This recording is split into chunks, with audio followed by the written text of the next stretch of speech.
अभी आपका फोन आया था। कितना बरस हो गए? 2 बरस से 3 बरस हो गया। होली में बात किए थे आपको, वैसे 4 बरस हो गया हाँ। आपके वीडियो मिला। और 2022 2022 होली के समय ना आपसे बात हुई है। होली के दिन ही हुआ है। ऐसा है कि ऐसा ऑडियो में बात करना और प्रैक्टिकल में बात करना थोड़ा ये होता है ना। और मेरे को ना अब बता रहा हूँ थोड़ा सा खाने की मिनट में है। लॉकडाउन जैसा हुआ ना, उससे 6 महीना करीब पहले, ये साल भर पहले हम लोग लॉकडाउन हुआ ना, दोनों भाई बैठे थे। तो वीडियो जो रात को देखते थे, हमका वीडियो नहीं मिला था तब, पहले की बात है। तो महाभारत रामायण चल रही थी। रामायण महाभारत ऐसे वीडियो हम लोग सुन रहे थे। पता नहीं हमको क्या हो गया, मेरे को क्या हो गया, नींद नहीं आ रहा था। नींद नहीं आने का पता नहीं, रात को भी नींद नहीं आता था, सुबह नींद नहीं आता था। और मेरे को फ्रेश लगता था, एकदम फ्रेश, जैसे जागा रहता हूँ मैं रात भर, फ्रेश। नींद आने का कारण समझ में नहीं आया। डॉक्टरों के पास चेकअप कराया और सभी के पास गया। उसी समय मेरे का ना आपका परमात्मा जैसा हो गया था, दर्शन हो गया था। लेकिन मालूम नहीं था कि यही परमात्मा है करके। मैं बहुत चेकअप करा, अपोलो में गया, डॉक्टरों के पास गया। लॉकडाउन लग गया था तो पर भी ऐसे जा रहा था। बीपी शुगर देखता था बहुत हाई फाई, बीपी का गोली खाता था, फिर भी कंट्रोल नहीं। शुगर का गोली, शुगर तो नहीं था, बीपी बढ़ा था। 1 साल से परेशान थे, 1 साल हो गया। उसके बाद हम लोग वो संदीप, वैसे महाराज जी का भी संदीप जो है ना, वही उन लोग का मतलब कहानी वगैरह वीडियो में आता था। तो वो भी मतलब साइलेंट साउंड ऑफ साइलेंस उसको पहले मिला। संदीप माहेश्वरी, हाँ, संदीप माहेश्वरी का साउंड ऑफ सर। तो मेरे को लगा ये मैंने कुछ ऐसा करके आगे बढ़ा, फिर आपका वीडियो आ गया उसी समय। फिर आपको क्लियर कर दिया मेरे को, फिर से दिन से मैं किताब कर दिया। तो भाई ना लॉकडाउन में इसको हो गया था, कोरोना हो गया था। कोरोना हो गया था इसको, तो कोरोना होकर ठीक हो गया था। उसके बाद हम लोग बैठे थे साथ में, तो बोलता था यार मेरे को परमात्मा जी ने कृपा कर ली है। और आपके वीडियो से मेरे को पता चल गया, तो मुझे महाराज जी के आशीर्वाद मिल गया। मैं बोला तो कलयुग में तो ऐसा नहीं हो सकता है, कुछ बोल रहा था कि ऐसे करना है, नहीं वो सब कृपा करते तो सब ठीक हो जाता है। तो इसको भी धीरे धीरे इसको विश्वास ही नहीं हो रहा था भाई। मैं क्या देखो तेरे को भी मतलब इसको कृपा हो जाएगा तो हो जाएगा, वीडियो सुनते रहा। बस आपको वही मेरे को बोले थे, तो वही मैं इनको भी वीडियो दिया था।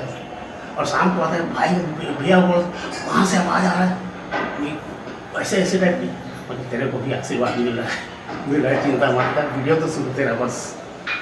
तो उस दिन से लगातार सुनते रहे। सुनने के बाद कुछ समय के बाद इनको भी हो गया।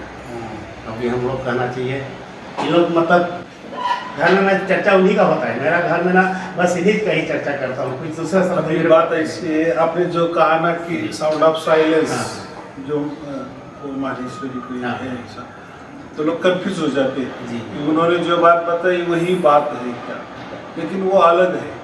वो ऐसा है कि उसके लिए कोई प्रयास करना पड़ता है या कोई शांत जगह जाना पड़ता है। जंगल में जाने। अरे ऐसा है कि वो अपनी तरफ से हम करते हैं, माने उसमें कष्ट ही आया ना, कर्म आए, कुछ तो भी किया तो कुछ तो भी हुआ। जैसे कान दबाते हैं लोग, तो कान दबाए तो आवाज तो आता है, बच्चों का भी कान दबाए तो आवाज आ जाएगा। मैंने आपका वीडियो नहीं मिला सर, तो बच्चे लोग को कान दबाने के लिए बोल रहा था, फिर आपका वीडियो मिला तो फिर बोल रहे नहीं। हाँ, तो कैसा है, कान दबाने से भी आवाज आता है, वैसे कि वैसा आता है। तो ऐसा है जैसे हम परमात्मा के अंश है, मैंने परमात्मा चैतन्य है, हम भी चैतन्य है। अभी आज का वीडियो आपने सुना कि नहीं मुझे नहीं मालूम, अंश का मैंने मतलब दिया है। जैसा बाप का बेटा जो होता है उसका है, लेकिन बाप अलग बेटा अलग। तो और पहले अंश का मतलब ऐसा लेते थे कि परमात्मा का एक टुकड़ा है, माने हम ही परमात्मा है, उसका प्रतिबिंब है, उसकी उसकी परछाया है, माने अर्थ है उसका एक ही है कि आत्मा और परमात्मा एक ही है। हम शरीर में आ गए, वही परमात्मा शरीर में आ गए, आत्मा बन गया, बाहर जाएगा वही परमात्मा मिल जाएगा। जैसा वो उदाहरण भी देते हैं ना, मटका होता है, मटके में पानी होता है और वो मटका तालाब में डुबो दिया तो मटके के अंदर भी पानी है, बाहर भी पानी है, और मटका फोड़ दिए तो क्या हो गया है, पानी पानी हो गया। तो मटके वाला पानी और बाहर वाला पानी एक ही हो जाएगा। तो ऐसा बात नहीं ना, अगर हम ही परमात्मा है तो फिर करने की कोई जरूरत ही नहीं ना। फिर क्यों बातें सुनना, किसी का प्रवचन सुनना, या किसी की सेवा करना, या क्यों गुरु करना, या क्यों समझ लेना। माने ऐसा है कि फिर मोक्ष तो इजी बात हो गई, सिर्फ उसके लिए मरना है। माने मर जाने के बाद मोक्ष तो मिलना ही है, ये तो तय हो जाता है उससे, क्योंकि आत्मा ही परमात्मा तो क्या है, मर जाने के बाद आत्मा ही निकल जाएगा, परमात्मा विलीन हो जाएगा, माने हम परमात्मा ही बन जाएंगे। फिर रही बात क्या है, ये जो बाकी लोग जो गुरुआ लोग यही करते हैं, वो बोलते हैं वो मोक्ष तो आपका है ही, आप परमात्मा ही, उसमें नहीं आप हमारे पास क्यों आए। ये जो जीवन आपका जो चल रहा है ना, इसमें आपको सुख शांति चाहिए और वो हम देते हैं। हमारे पास मोक्ष वगैरह नहीं है, मोक्ष देने की कोई जरूरत ही नहीं हो, तो आप मर जाएंगे मोक्ष को मिल जाएगी, चिंता की बात नहीं। लेकिन वो तो बहुत बड़ी बात है ना, हम जो अभी जन्म लिए हैं, मनुष्य जन्म, वो तो 84 लाख योनि घूम के हमें ये जन्म दिया है। तो मर जाने के बाद वापिस हम उसमें जाने ही डिफॉल्ट है ना। ऐसा नहीं होता, आत्मा अलग होता है, परमात्मा अलग होता है। और ऐसा भी नहीं कि हमने सोच लिए कि हम ब्रह्मास्मि हूँ, मैं आत्मा परमात्मा हूँ, तो क्या उससे क्या होने वाला है। आज ही मैंने वही बात बताई, आप परमात्मा बन गए, आपको समझ रहा है। लोग बोल रहे आप अज्ञानी हो, आपके अंदर वो माया का पर्दा आ गया है और अज्ञान हो, आप आते परमात्मा हो गए भी खुद को आत्मा समझ रहे हो। चलो मैंने आपका अज्ञान दूर कर दिए ना, अरे भाई आप आत्मा नहीं, आप परमात्मा ही हो, चलो आपको भी समझ। तो क्या आपके जीवन में क्या फर्क पड़ा, क्या आप कुछ अलग करने वाले हो, कोई आपको त्रिकालदर्शी ज्ञान हो गया तो बोल दीजिए। वो केवल ना जितना भी बोलेंगे ना, बोलते कि रहेंगे और कुछ होने वाला नहीं है। जो परमात्मा ने कृपा करेंगे ना, उसके बाद ही जीवन में कुछ करेंगे। हाँ, हमारे जीवन में बहुत परिवर्तन है। बात ऐसी है कि वो लोग बराबर, लेकिन वो बात फिर लोग ऐसे क्यों करते हैं, ऐसा क्यों बताते हैं कि अब वो लोग अब बिजनेस बना के चल रहे हैं। बिजनेस माने उनको वो मालूम नहीं की बात, और वो उनका भी दोष नहीं। सही बात। क्यों, तो वैसे पुराणों में लिखा है, पुराणों में लिखा है, उपनिषदों में लिखा है कि हम ब्रह्मास्मि आप ही हो। फिर वो उसी हिसाब से उनका सिलेबस बनाते हैं ना, टेक्नोलॉजी बनाते हैं, ऐसा समझो, या धर्म की स्थापना करते, संत की स्थापना करते, या उनकी जो कोई संस्था बनाते हैं, तो फिर उसमें वो तत्व ज्ञान, तो उसमें फिर परमात्मा की बात नहीं होती है। फिर अगर किसने पूछ लिए कि भाई परमात्मा का तो बहुत सारा जिक्र है, तो क्या, तो बोलता हम ही तो परमात्मा है, जो परमात्मा निराकार है उसका तो रूप हमने ले लिए है। तो निर्गुण निराकार परमात्मा सगुण रूप कैसा धारण करेगा। अभी मैंने तो आपने 1,500 वीडियो हो गए, उसमें तो वो मैंने नहीं बात बताई, लेकिन अभी आज बताता हूँ, मैंने आप ही बताता हूँ। बात ऐसी है, सिंपल नॉलेज है उसमें, कि भोक्ता जो होता है वही अनुभव कर सकता है। भोक्ता माने जिसको चाहत है, जैसे अभी मोक्ष की चाहत है, किसको संसार करने की चाहत है, किसको चाहत है कि मुझे ये बनना है, वो बनना है, या मुझे पाना है। जैसे कोई लड़का है, उसको शिक्षा लेनी है, तो उसकी चाहत है कि ज़्यादा ज़्यादा शिक्षा दे और अच्छी नौकरी करो, ये हो गई चाहत। तो ये चाहत किसको होती है, भोक्ता को होती है, माने आत्मा को होती है। हम ये तो शरीर के अंदर हम है ना, ये तो हमारा हम सहारा है, ये पूरा शरीर हमारा, ये सहारे के साथ चलते हैं हम आत्मा। तो आत्मा क्या हुई, भोक्ता हो गई ना, उसको भोग चाहिए, फिर सुख का भोग भी वो भोगता है, दुख का भोग भी भोगता है। अगर यही आत्मा परमात्मा है ऐसा समझो, चलो ये लोगों के इसमें, तो परमात्मा को क्या, वो कैसा भोक्ता बन सकता है, उसको क्या चाहत है? अगर परमात्मा परमात्मा है, वो तो सर्वशक्तिमान है, सर्वज्ञानी है, सर्वव्यापी है, स्वयंभू है, सब ज्ञान उसको है सब। तो वो भोक्ता कैसा बन सकता है? अगर वो भोक्ता बन गया तो प्रकृति में आ गया।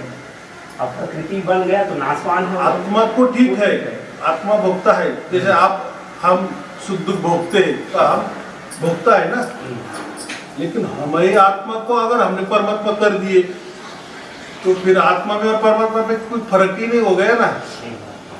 तो परमात्मा तो परमात्मा है ना, परमात्मा इतना ब्रह्मांड चला रहा है, सृष्टि चला रहा है, सबको चला। तो हम ही अगर परमात्मा बन गए तो हम क्या चलाने वाले हैं? एक पत्थर तो भी उठा कर दिखाओ हवा से, आपको नहीं चला सकते। नहीं, ऐसा नहीं हो सकता ना। हम हमारी जगह है, परमात्मा परमात्मा की जगह है। तो ये लोग वो ज्ञान देते नहीं ना, तो उनको वो ज्ञान नहीं है, मालूम ही नहीं है ना उनको। असल दरअसल उनको मालूम ही नहीं है इनके बारे में ना, कोई बताया कि नहीं तो उसको मालूम नहीं। जिस दिन मालूम हो जाएगा ना उस दिन भी मतलब हम लोग रास्ता अपने आप उतारने की कोशिश तो करेंगे। इसमें मोक्ष में ऐसा होता है कि ये प्राइवेट बाब है, मोक्ष मिला ना, ये प्राइवेट बाब है, ये सबके लिए गाँव भोजनी, ऐसा गाँव को सबके लिए आते आ जाओ खा लो, या कोई भंडारा है। ठीक है, मोक्ष ऐसा नहीं ना, ये कोई परमात्मा ने ऐसा दरवाजा खोल दिए नहीं, सबके लिए नहीं होता है ना। तो फिर ऐसा क्यों? तो मैंने वही उदाहरण देता हूँ ना, छोटा बच्चा है 1 बरस का और उसके बाजू में 1 करोड़ की गड्डी रख दी, रुपए रख दी, तो उसको क्या समझ में आएगा कि ये 1 करोड़ रुपए है, इसका क्या होता है? तो उसको वो खेलेगा उसके साथ, हारेगा भी वो नोट। तो ऐसा सबको अगर मोक्ष के हम बोले सबको मिलता है मोक्ष, तो वहां जाके वो करेगा क्या? उसको क्या मालूम है कि मोक्ष किस लिए हमने पाया है? तो मोक्ष हम पाते हैं आनंद के लिए, जो आनंद में यहाँ नहीं है। यहाँ हर कोई दुखी है, हर कोई दुखी है, मनुष्य भी दुखी है, प्राणी भी दुखी है, जीव जंतु भी दुखी ही है। माने सुख में ऐसा नहीं है, लेकिन ऐसा कि वो 10% सुख तो 90% दुख आता ही है।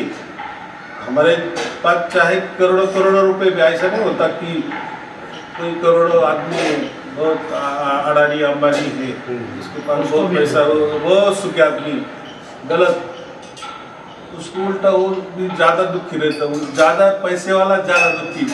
अभी दुख के तो बहुत सारे प्रकार है ना, कोई शारीरिक बीमारी हो सकती है, उसको बहुत सारे रोग हो सकते हैं, उसको नहीं तो उसके घर वाले को हो सकते हैं, कोई हो सकता है जैसे टाटा है तो उसको लड़का ही नहीं है, अभी वो जाने के बाद इतने हजारों करोड़ों की संपत्ति का कौन वारिस है? कोई नहीं, उसके आगे पीछे बच्चा भी नहीं हो गया। तो देखिए कितना बढ़िया बना। अब 90 साल का 95 तो माने उसका दुख कितना है? अब उसका दुख कोई ही जानेगा। और हम तो पैसे के लिए तरसते हैं ना, यार मेरे पास कब 1 करोड़ रुपए आ जाएंगे, 10 करोड़ आ जाएंगे, तो उनको तो करोड़ों करोड़ों का करोड़ों खजाना है, फिर वो तो बहुत सुखी होना चाहिए ना, लेकिन वो बोले गया इसको तो बहुत बढ़िया सेट रहता, लेकिन उसको बहुत बड़ा दुख होता है, कुछ तो बीमारी होती है या बच्चा बीमार होता है। अभी ये अंबानी का ही भी लड़का ले, अभी उसकी शादी तो उसको झटका बीमारी, कितना खर्चा किए तो हो गया थोड़ा सा, लेकिन बाद में वापस तो उसको कितना, वो अभी तो उसका शादी हो गई तो रोया था ना वो। ऐसा उसको लगता है ना कि मेरे पास इतना पैसा हो के मैं लड़के को ठीक नहीं कर पाया। उसको मालूम है उसमें क्या होता है, उम्र कम हो जाती है ना, कभी भी अटैक आ जाता है, कभी कुछ। तो ऐसा मतलब नहीं कि बहुत पैसा है तो मैं सुखी हो जाऊंगा, या बहुत ताकतवान है, चलो पैसा नहीं ले, बहुत ताकतवान है तो उसको भी माने दुख के हजार प्रकार है, दुख होता ही है, आना ही आना है। अगर दुख नहीं होता तो अब यहाँ पर है। तो कौन फिर आत्मा परमात्मा की बातें करेगा? पैसा नहीं चाहता। आप भी इतने लंबे से मेरे पास क्यों आएंगे? जब मैं क्यों प्रवचन करूंगा? सही बात है। और समझो प्रवचन भी का तो कौन सुनेगा? ये भाई किस लिए आप प्रवचन बता रहे हैं? हम तो बहुत सुखी है, हमको क्या चाहिए? कुछ नहीं चाहिए ऐसा। चलो हमारा भी, चलो हम भी सुखी, लेकिन हमारे सामने ये जो प्राणी मात्र दिख रहे हैं वो उनको ऐसी योनि क्यों मिल गई? वो तो हमारे सामने ना, माने हमको मालूम है कभी न कभी ये भी मनुष्य होंगे, कुछ तो भी कर्म की वजह से उनको ये हो गया, क्योंकि हमें बुद्धि है, लेकिन वो नहीं सोच सकते, कुत्ता बिल्ली नहीं सोच सकते कि ये आदमी है यार, ये तो बहुत अच्छे है, देखो हम भी कभी इंसान थे और आज देखो हमारे हालत क्या है। तो उनको उतनी बुद्धि नहीं, क्योंकि वो कर्म भोग है, उनके वो भोग है। लेकिन मनुष्य ऐसा है, वो कर्म भी कर सकता है, वो भोग भी सकता है, दोनों बातें हैं। माने वो अच्छा भी कर सकता है, बुरा, लेकिन वो प्राणी के लिए तो अच्छा बुरे की बात ही नहीं। जैसा आया खाने को मिला, नहीं मिला, नहीं मिला, वो तो सब डिपेंड है। दिया जिसने दिया, चारा मिला, नहीं मिला, तो क्या करेंगे? तो वो शिक्षा है ना, जैसे जेल में लोग हैं तो वहाँ उनको काम करना ही पड़ता है, चक्की पीसनी पड़ती है, जो भी वो वहाँ का प्रणाली अनुसार उनको। और हम जेल के बाहर हैं, हम तो अच्छे खा रहे पी रहे, हमें मान्यता है, ये है वो है, हम कहीं भी जा सकते हैं, आ सकते हैं, परिवार बना सकते, सब कुछ। लेकिन वो जेल के अंदर है, उसको ना परिवार को मिलने की छूटे, ना परिवार बनाने की छूटे, नहीं कुछ। तो वो हम क्या बोलते हैं, वो तो जेल है, उसको भोगना है। उसने कुछ तो भी ऐसा काम किए थे कि उसकी वजह से वो जेल में गया। तो वैसा ही ये प्राणी मात्रा सब जेल में है, तो उससे तो हम कुछ नहीं कर। लेकिन फिर हमारे सामने क्यों रखे? तो देखो उन्होंने कुछ तो भी ऐसा गड़बड़ किया था, इसलिए उनको ऐसा है। अगर आप भी नहीं सुधरे तो है ही,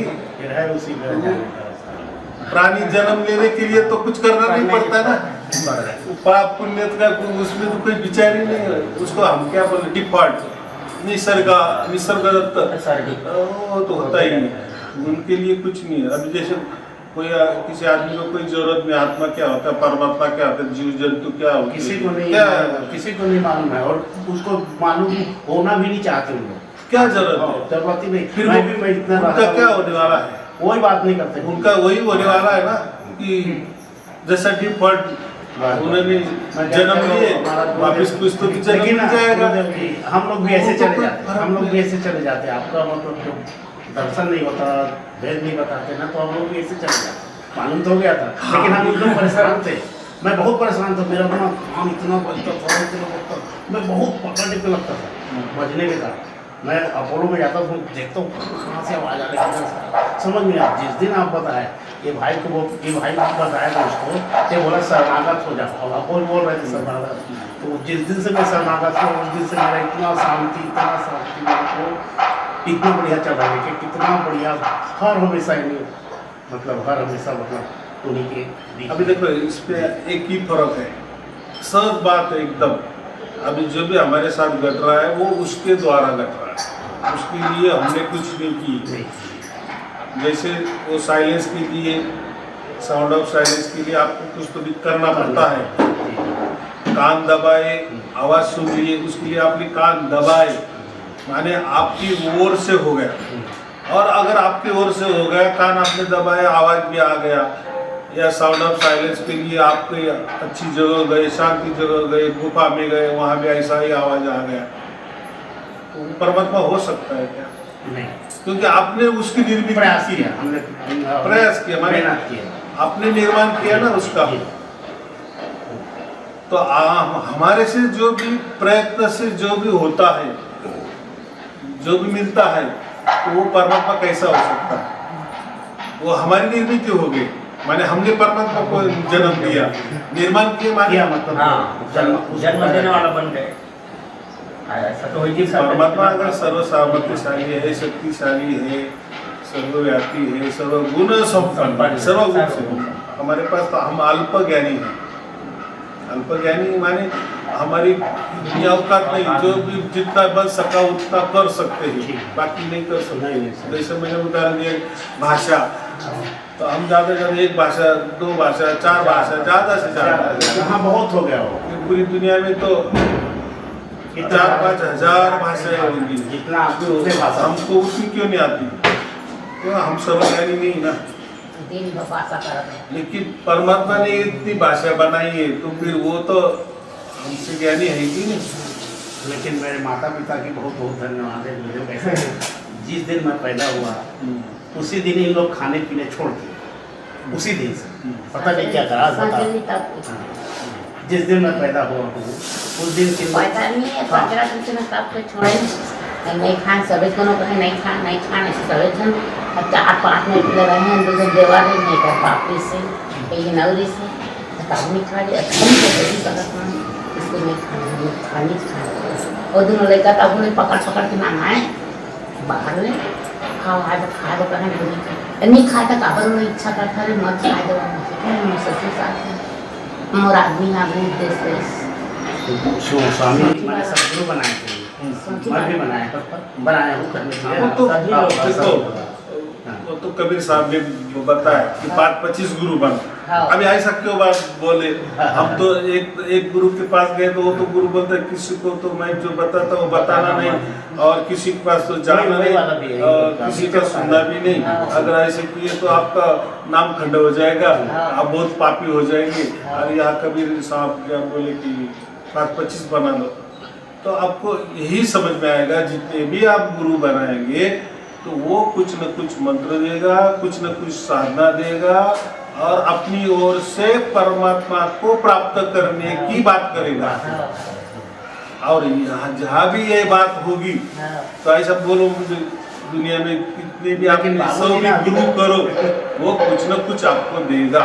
वो ऐसा कभी नहीं बताएगा कि जो परमात्मा होता है वो सर्व सामर्थ्यशाली होता है, सर्वशक्तिमान होता है, सर्वगुण संपन्न होता है, और वही उसकी ओर से हमारी ओर आता है। ऐसा बताएगा ही नहीं, क्यों नहीं बताएगा?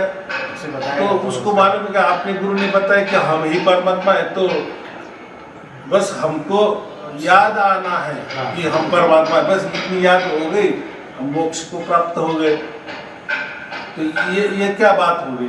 इसलिए कबीर साहब ने वो बताया कि 5-25 गुरु करो तो आपको गुरु कुछ न कुछ देगा ही, माने आपकी ओर से परमात्मा की ओर। माने आपको फिर समझ में आएगा कि इनके पास कुछ नहीं है। फिर परमात्मा को सर्व सामर्थ्यशाली क्यों बताना, या क्यों बताया गया है? वो पूरा ब्रह्मांड चलाता है तो वो कितना ज्ञानी होगा, कितना उसके सामर्थ्य होगा, कितना शक्तिशाली होगा। और वो अगर शक्तिशाली है, सर्वगुण संपन्न है, स्वयंभू है, तो फिर वो आना चाहिए ना हमारे पास। हम शक्तिशाली नहीं है, हम सामर्थ्यशाली नहीं। वो गुरु ना कत्तो का नाक लगड़ तब नहीं मिले कहे कत्का कर प्रार्थना करन ना तो गुरु लटपट दर्शन देवा लटपट मिले। अब तो कत्का संसार कत्का कि हम लोग को संस्कार बढ़िया दिए, संस्कार बढ़िया दिए। हमारा जीवन जैसा हम लोग अवतरे हैं ना अभी तक से आपके आशीर्वाद से वैसे। इसके लिए वेदों में भी कहा है कि हमें परमात्मा से क्या मांगना चाहिए। ये चलो हमें तो परमात्मा भी मांगना नहीं है, लेकिन ऐसा क्या हमें चाहिए कि जिससे हम सुखी हो जाए, यह सब समझ जाए। तो हम मांगते हैं परमात्मा से मेरी बेटी की शादी हो जाए, बच्चे को नौकरी मिल जाए, माने सब संसार, या मुझे पैसा मिल जाए, या मुझे पद प्रतिष्ठा मिल जाए, ये मिल जाए, वो मिल जाए, यही मांगते हैं। लेकिन सबसे महत्वपूर्ण चीज क्या है कि बुद्धि दे, सुबुद्धि दे। ये अगर आ गया, बुद्धि अगर आ गया तो सब खुलासे हो जाएगा, सबकी पोल खोल हो जाएगी। लेकिन हमें बुद्धि नहीं है, बाकी बहुत सारा पैसा है, तो कैसे भी अगर बुद्धि नहीं तो पैसे का वापर कैसे भी करेगा ना। शरीर है यार इतना अच्छा, उसको बुद्धि नहीं तो वो शरीर का वापर भी कैसा करेगा।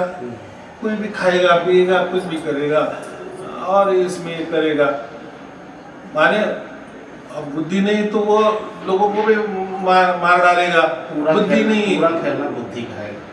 तो हमें बुद्धि अगर हो गई तो हमें समझ में आता है आत्मा क्या है, परमात्मा क्या है, हम क्या है, मनुष्य जीवन क्या है और क्या करना है। इसकी चाहे बुद्धि महत्वपूर्ण है तो परमात्मा से बुद्धि मांगना। तो इसीलिए वो जो गायत्री मंत्र है ना उसमें क्या दिया है वही तो बताया ना, उसका अर्थ क्या है कि सूरज को बताया कि सूरज तू जैसा तेजस्वी है वैसी तेजस्वी बुद्धि हमारी हो जाए। देखो बुद्धि अगर अभी आप बोलेंगे बुद्धि तो जो फिर आइंस्टाइन है तो उनकी बुद्धि तो बहुत बढ़िया है तो उनको जल्दी परमात्मा वो नहीं, सुबुद्धि। देखो उनको बुद्धि है, उनका IQ लेवल 40 के ऊपर है, वो IQ लेवल वाली बुद्धि नहीं, इसलिए उसमें लिखा है सुबुद्धि। तो सुबुद्धि महत्वपूर्ण है। अगर एक दो बार हमें सुबुद्धि हो गई तो ऐसा ही आपको ये सुबुद्धि हो गई और आपको समझ में आ गया कि परमात्मा हमारे से नहीं मिलने वाला, नहीं मिलने वाला, नहीं मिलने वाला। अगर परमात्मा सर्वशक्तिशाली है, सर्व सामर्थ्यशाली है, सर्वगुण संपन्न है, सर्वज्ञानी है और सब कुछ वही चलाता है तो हमको भी वो चलाता है। तो हमें आगे क्या चाहिए या क्या करना चाहिए, इसीलिए उसके लिए प्रार्थना करनी आवश्यक है कि नहीं। हमारे परमात्मा की प्रार्थना करनी चाहिए ना कि भाई अब मेरा मन तेरे हवाले, मेरी बुद्धि तेरे हवाले, मेरा पूरा शरीर तेरे हवाले, मेरा पूरा परिवार तेरे हवाले, कुछ ऐसा बुद्धि देगा। ये कितनी बड़ी प्रार्थना हो गई, बहुत बड़ी प्रार्थना है। और मेरे को लगा गुरुदेव महाराज जी परमात्मा कैसे पूरी दुनिया को चला रहा है, एक लॉजिक मेरे को थोड़ा सा लगा। परमात्मा जो है ना सब में बुद्धि दे रहा है, उसी के द्वारा से उन्हें चला रहा है। लगता है मेरे को आपके लिए वीडियो सुना और मेरे को थोड़ा रिसर्च टाइप लगा उस परमात्मा देखिए कैसे चला रहे। एक मिनट अब मान लीजिए आत्मा ही चला रहा है तो अपने शरीर को चला रहा है। मैं थोड़ा सा रिसर्च किया इसके लिए, चलो ठीक है आत्मा ही सब चीज़ कर रहा है तो किसी को कुछ ना हो भगवान को, यदि किसी को लखवा हो गया एक साइड खराब हो जाता है तो आत्मा जब चला रहा है उसके सामने तो आत्मा है तो हाथ को उठा के बताता है चला तो रहा चलो। तो मेरे को लगा कि सब कार्य परमात्मा ही करना है बुद्धि के द्वारा से। ऐसा है अभी आत्मा अगर कम कम में तो हमारे अंदर भी होगा कि नहीं, तो वही तो हमारे अंदर भी तो बाकी दुआ लोग क्या कहते हैं कि सब परमात्मा ही परमात्मा है, आत्मा नाम की कोई चीज़ नहीं, उसमें दो बात हो जाती है ना। और हम ही ऐसे कहते हैं कि नहीं आत्मा ही होता है और परमात्मा होता है, हमने दो अलग अलग किए हैं। और मैंने उसका उदाहरण भी देता हूँ, बाजू हो गया बहुत बढ़िया बयान का है, करोड़ों करोड़ों का ये हो रहा है। अभी हमको पैसे की आवश्यकता है तो वो देगा कि हमें उसकी कोई प्रोसेस होगी कि नहीं। आप उसके पात्र हो के हम आपको पैसा क्यों दो, आपको कोई तारण देना पड़ेगा, कुछ तो भी हमारे यहाँ गिरवी रखना पड़ेगा या आपके पास कोई नौकरी होनी चाहिए, आप उसके काबिल होने चाहिए तभी वो देगा ना। अगर आपकी कोई नहीं है बस आप बोलेंगे यार आपकी और दीवार और हमारी दीवार तो एक ही है तो थोड़ा सा देने में क्या है, इतने करोड़ों करोड़ों रुपए आप लोगों को देते, 1 करोड़ हमको दे दो ना तो वो नहीं देगा। वैसा आत्मा और परमात्मा तो हमारे अंदर बाहर ऊपर नीचे खचाखच भरा है, सभी में परमात्मा भरा है। तो हमारे जो आत्मा है उसके भी अंदर बाहर ऊपर नीचे बाजू बाजू पूरा खचाखच परमात्मा भरा है ना। तो परमात्मा तो सर्वज्ञान उसको सब समझता है ना, फिर वो बुद्धि क्यों नहीं देता आत्मा को, लेकिन नहीं देगा ना।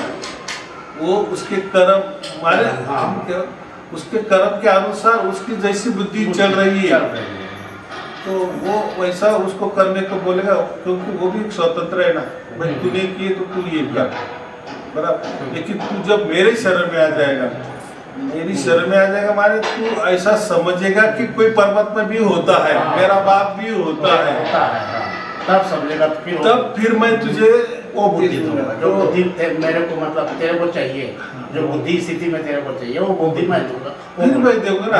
अगर तू मुझे मानता है नहीं है कुछ, जैसे मैंने बैंक बाजू में है, तो हमको अगर पैसा चाहिए तो हम कोई अर्जी करे कि हमें थोड़ा लोन दे दो, कि हमें जरूरत है, तो कितना लोन बैठेगा, इतना बैठेगा, तो उसी हिसाब से क्या गिरवी रखना पड़ेगा, यानी जो प्रोसेस प्रणाली है तो बैंक बताएगी, और आपको जितना लोन बैठेगा तो उतना देंगे, बराबर। पूरा तो नहीं आपके मन के ऊपर, लेकिन उसके लिए आपको जाना पड़ेगा। प्रोसेस पूरा करना ही। लेकिन आपने ऐसा किया कि हमको खाने के लिए बांधे हैं, और आप तो लोगों को करोड़ों करोड़ रुपए दे रहे हो, आपको इतना शर्म नहीं आती? बाजू में हम भूखे मर रहे हैं, भाई तुम क्या, वो क्या बोलेंगे, हमको क्या लेना देना है, आपसे क्या लेना। वैसा आत्मा को क्या चाहिए क्या नहीं, परमात्मा को क्या लेना देना नहीं।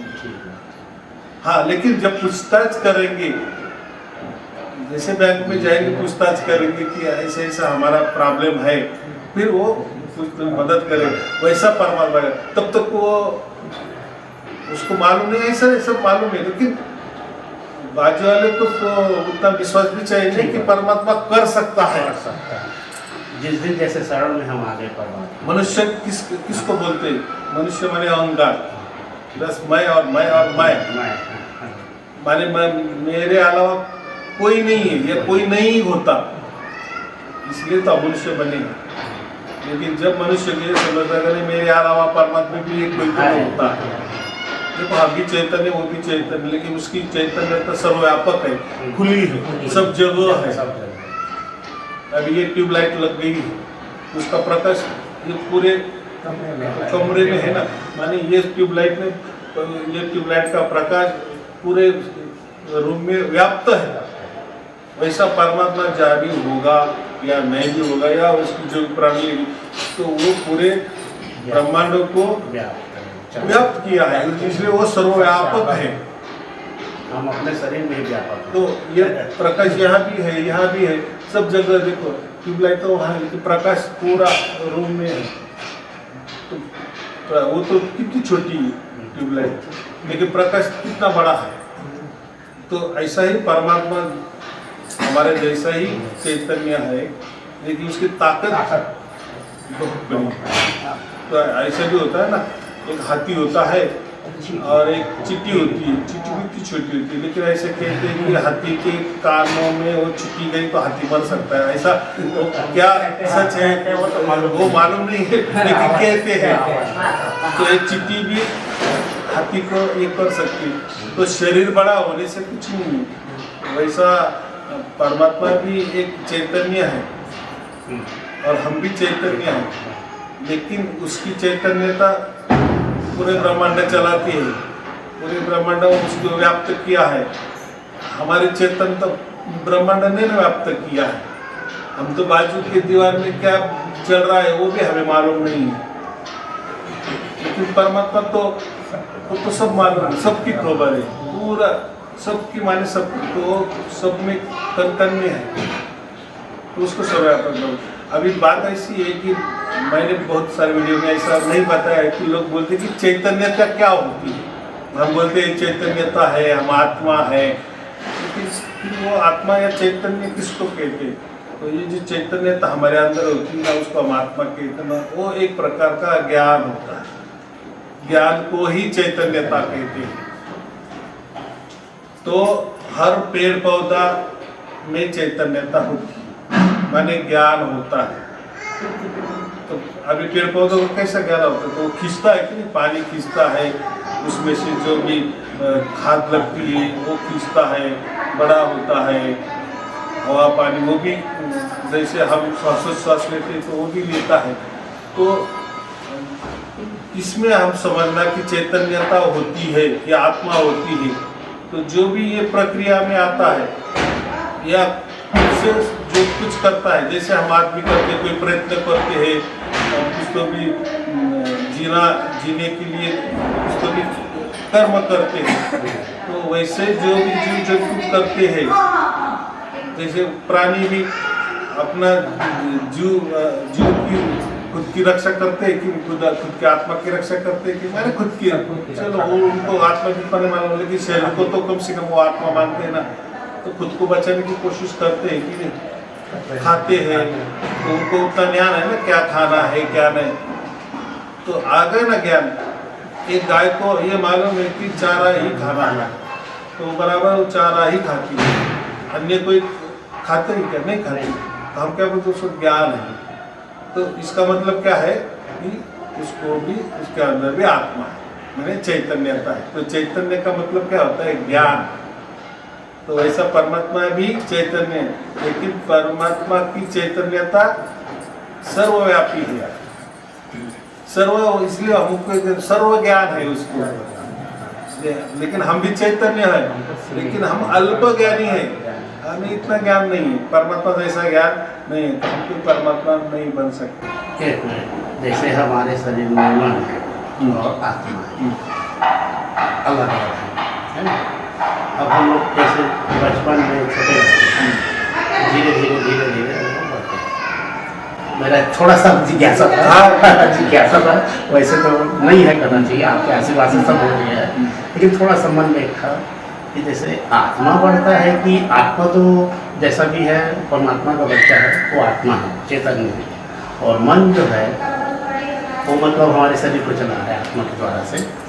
मैं ये थोड़ा सा मेरा सोच था एक ठो, जैसे पेड़ भी छोटे से बड़े होते हैं, हम लोग भी छोटे से बड़े होते हैं, तो ये छोटे से बड़े मन होता है कि आत्मा?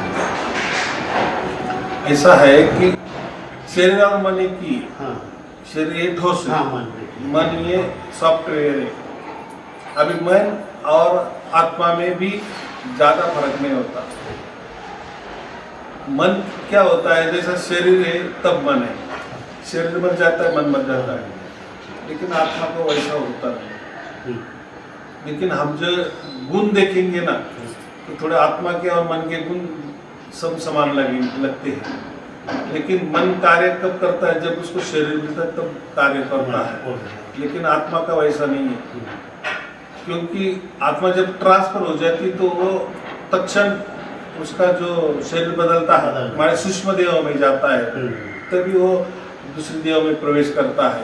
तो वो जो ये शरीर और दूसरे शरीर में जाने के लिए उसको सूक्ष्म देह की जरूरत पड़ती है, लेकिन देह तो लगता है। वैसा ही मोक्ष में जाने के लिए उसको दिव्य शरीर की जरूरत होती है, उसको हम कारण देह कहते हैं। तो दिव्य शरीर समझ में आता है, तो एक शरीर से दूसरे शरीर में ट्रांसफर होने के लिए सूक्ष्म देह की जरूरत होती है, लेकिन मोक्ष के लिए दिव्य शरीर की जरूरत होती है, और वो भी हमारे अंदर डिफॉल्ट है ही, वो आत्मा के अंदर। तो आत्मा ऐसी कोई वस्तु नहीं है, तो हम तो आत्मा भी एक वस्तु समझते हैं, परमात्मा को भी वस्तु समझ, वस्तु माने जो जिससे हम जान सकते हैं, जानने वाली उसको वस्तु ही कहते हैं। तो आत्मा भी वस्तु है, परमात्मा भी वस्तु है, लेकिन हम ज़्यादातर प्रकृति में वस्तु किसको कहते हैं कि जो आँखों से दिखती है या कानों से जिसको सुनाया जाता है, तो उसको हम वस्तु कहते हैं। लेकिन जो हमारा आत्मा है ना, वो कैसा ठोस नहीं, वो एक अणु स्वरूप है, अणु नहीं। अणु तो कितना सूक्ष्म होता है, एक अणु में 60 परमाणु होते हैं, एक अणु में 60 परमाणु होते हैं। परमाणु तो और छोटा होता है, लेकिन वो परमाणु दिख सकते हैं। कोई हमने टेलीस्कोप लिए, माइक्रोस्कोप लिए, तो उसके अंदर ऐसे माइक्रोस्कोप निकले हैं। उसी एक दिन मैंने ऐसा टीवी पे एक वीडियो देखा, तो वो जो माइक्रोस्कोप है, तो वो कुछ 25 करोड़ रुपए का माइक्रोस्कोप, बहुत बड़ा है।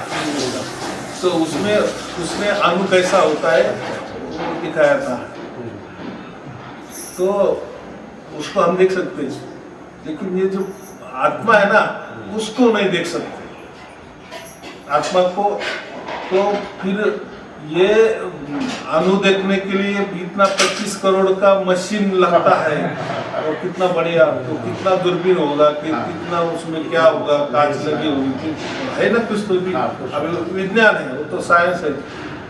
तो लेकिन फिर गुस्से से हमारे अंदर वाला आत्मा नहीं बता, माने वो वस्तु ही नहीं, माने वो जड़ नहीं, अणु जड़ है। ये जो पूरी पृथ्वी बनी है, पूरे ब्रह्मांड बने, ये अणु से बने हैं। जो भी वस्तु है, जो निर्जीव वस्तु बोलते हैं, ये टेबल बोले, ये बोले, सब अणु है इसमें। फिर कम ज्यादा जैसी वस्तु है तो वैसे उसमें कम ज्यादा अणु होते हैं, और वो अणु, लेकिन वैसा हमारा जो आत्मा है वो अणु स्वरूप है। माने स्वरूप क्यों बताए, जैसा अणु छोटा होता है, सूक्ष्म होता है, वैसा भी वो भी सूक्ष्म होता है, लेकिन वैसा नहीं, अणु जड़ होता है, तो इसलिए हम उसको देख सकते हैं। लेकिन ये जो हमारा आत्मा है वो चैतन्य है अणु जैसा ही, उसका आकार है समझो, लेकिन आकार नहीं समझ सकते, वो कोई वस्तु नहीं है या वो जड़ नहीं है, वो चैतन्य है, इसलिए वो नहीं देख सकते। तो परमात्मा को देखने की तो बात नहीं है। कि जो लोग बोलते हैं ना कि मैंने आत्मा को देखा, परमात्मा को देखा, तो झूठ बात है। तो अभी उसका वो अज्ञान है, वो किसी कुछ भी देख लिए और बता दिए कि मैं, मेरे आत्मा को दर्शन हो गया, इसकी आत्मा उसमें मेरे आ गई। ऐसे भी कुछ मांत्रिक होते हैं ना कि आत्मा छोड़ दिए, मैं उसके शरीर में छोड़ दिए, तो ऐसा कुछ आत्मा कोई छोड़ नहीं सकता या जा नहीं सकता। अगर फिर अगर ऐसा आत्मा किसी में गया तो किसी का भी राज निकाल सकते हैं ना।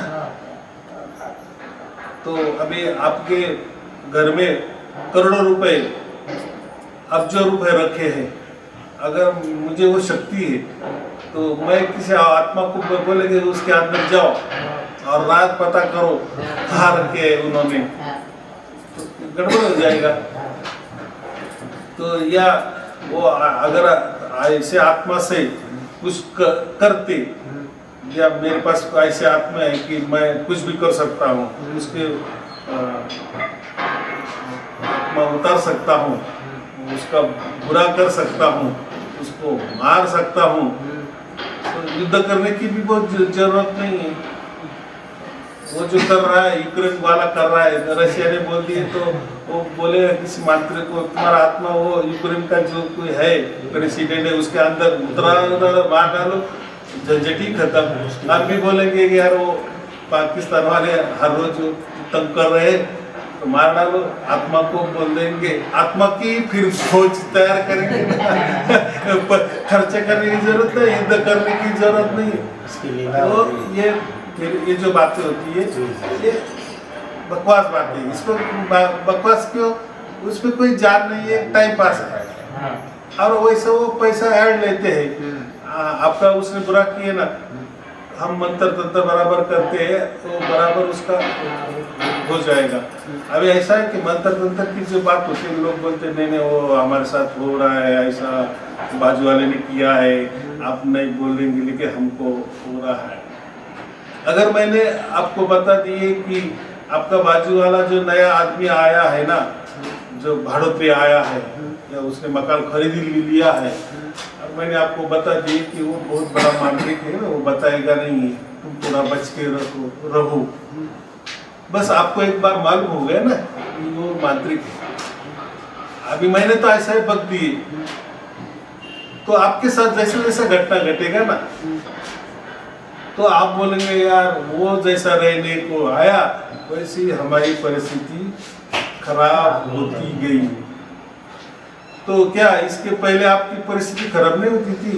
आपके घर वाले कोई बीमार नहीं पड़ते थे, या आप कभी दुखी नहीं होते थे?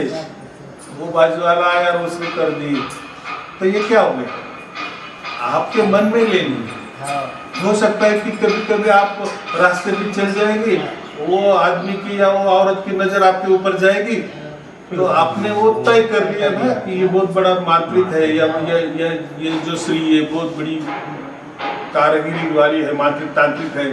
अरे उसने मुझे जैसे देख लिया, उसकी मुझे नजर लग गई, जैसे मैं घर में आ गई तो मैं शुद्ध बुद्ध मेरी गई, मेरे को चक्कर आने लगा, ऐसा कभी होता नहीं था। तो ये फिर ऐसा क्यों? उसने ना कुछ किए है, लेकिन आपने ऐसा ठान लिए है कि वो मांत्रिक है और वो कुछ भी कर सकती है।